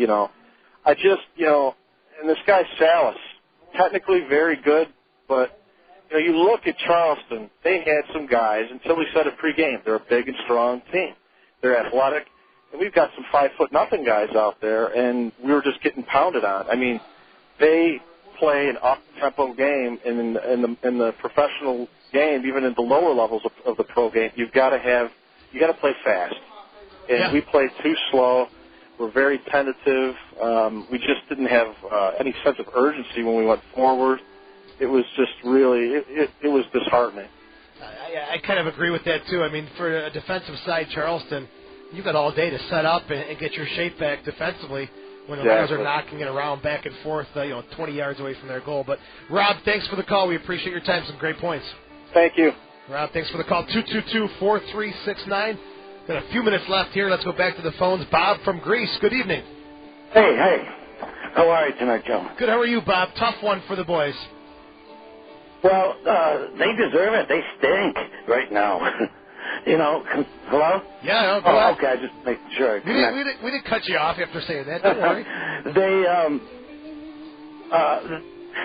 They can't make any passes. Their passing, the timing's terrible. I mean, I can't find anything positive to remark on. I was very disappointed considering the level of players we have here. We all heard a lot of these before. Yeah, but Bob, it's not just the level of players. It's the team chemistry coming together. You could have one superstar player and he brings everyone together. We just don't have that chemistry, that connection just yet. Well, absolutely. I keep hearing a radio music going on while I'm talking to you. Bobice performing behind on stage now. Oh, that's what that is. Yeah. I was very disappointed, and I've been telling people, well, give them a chance. They haven't played together long. But then I thought, they played. Well, now, 6 full games? Yes. Guys, this is not acceptable. This is no goals, 1 goal. I mean, come on. I mean, these guys... Yeah, like I said to the last caller... Everything is wrong with this team. I don't see anything positive. I can't argue with you. It was one of the... In all honesty, when I break it down and I watch the game again tonight, when I get home, I'll watch it. Probably one of the worst performances I've seen from a Rhinos team. In a long time. I just got to call it like I see it. And it's like, ho-hum. Yeah, it's so boring. As people didn't even drove after Patterson scored. Yeah, I thought the goal that Patterson scored would really ignite the Rhinos and we'd push numbers forward and just have some urgency. Kept saying that word all night long, urgency. No. Passion wasn't there. No. Okay, thanks for letting me comment and let some steam off. Anytime, Bob. You know the number. Thank you very much. Bye-bye. 222-4369. Let's go back to the phones. Steve, good evening, and your thoughts on tonight's game. Well, I thought the first 20 minutes, they started out real slow. But after that, actually, I thought especially the second half, aside from that fluke goal, I thought they played pretty well. They were attacking. I thought it was a exciting second half. You guys, I'm hearing a lot of dumping on the midfielders. I mean, Di Roberto, number 15, that guy's a player. He's all over the field. He's a hustler. He's working. He's going in on defense. He's getting up balls. I think the problem right now is there's a disconnect between the midfielders and the two strikers up top. I think the problem is more up top than in the midfield. I think you had to try a different combination, and maybe, I don't know why Diallo didn't play tonight, but he's got to play up top. Guy's a playmaker. He scores a lot of goals. I give Seavers a shot too. From what I saw tonight up top, that bicycle kick was nice, but that's the only play that guy had. I got to touch on your point there about the forwards and the midfielders. The defense is okay. They're not bad right now, but I think the midfield is just lacking quality services to the forwards. And what's happened, after a while, as a forward, when you don't get so much service, you stop making those runs, you kind of lose faith in those guys who are supposed to feed you and set the table.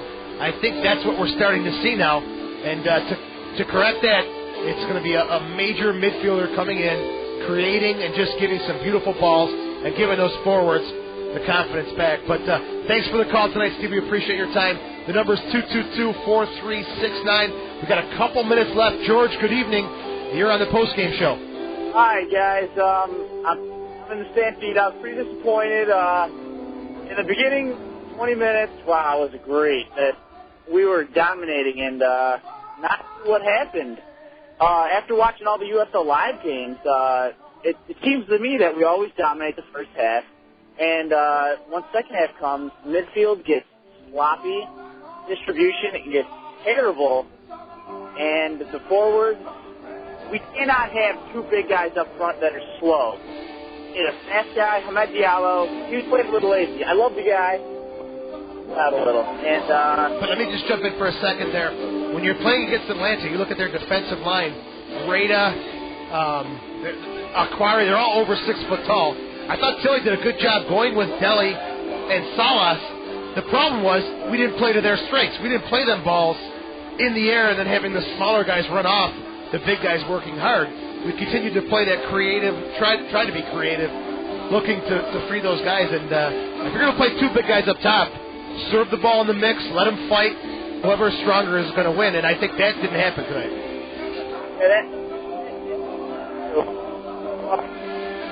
I don't know. The midfield is not connecting and distributing the ball. One more thing. Ripcord could be beautiful. The Ripcord could be beautiful. John Catalano got to take some classes on how to work that darn thing. We've had the same garbage for the last 3 years, and we've had so much time to fix that. It could be really classy, but it's not. All right, we'll mention that to John.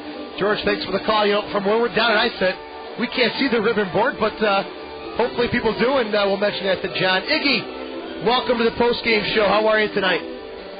Hey, how are you? I'm a little disappointed. I thought we'd see a little more fire from the Rhinos. You know what? It looked to me like wasn't much anticipation going around. Forwards, when they got the ball, and they started saying, okay, what do I do with it? Instead of saying ahead of time, okay, what do I do when I get the ball? And it just seemed like the forwards were not ready for the ball when they got it in front of the net. I disagree with you. I don't think there was a shortage of quality balls to the forwards from the midfield. I saw a lot of passes that got to the forwards that they screwed up. I don't know, Iggy. I think Deli and Salas and Diallo, whoever has been in there, they're not getting balls that they can do anything with. Like someone else said before too, the style of service is it's ugly, it's rough, it's hard, it's not smooth. You just run on and you flow onto it. It's just I don't see that creative player setting the table like that. I just don't see it. Iggy, anything else? Iggy's done. Thanks for the call, Iggy. 222-4369. Willie, good evening. Welcome to the postgame show. Last call of the night. All right. Hey, Joey. I can tell you, they've opened themselves to the target of criticism by the previous caller, which is looking for a positive sign. Let's end the show with recognition of Scott Gallo being his usual steady, secure stuff at the back. His distribution is sharp, quick, pace. He ready to box down in the midfield. But I thought he was his steady self. It's good to see him back after last year's injury. Willie, thanks for the call. We appreciate the positive note, and give us a call anytime, 222-4369. We're going to wrap this thing up tonight. Thanks to all the callers tonight as they light up the phone lines here on the Connors and Ferris call-in show, also sponsored by Auction Direct. Final score, Charleston 1, the Rhinos 0. Next game, the 24th from Carolina. Pre-game show at 7 p.m. right here on Country 107.3. We're going to wrap this thing up for Craig Scheller, our great producer, back in the studio. Don Stevens, another great call of the game. I'm Joe Giuliano saying ciao for now. You've been listening to Rhino Soccer on Country 107.3 and MyCountryFM.com.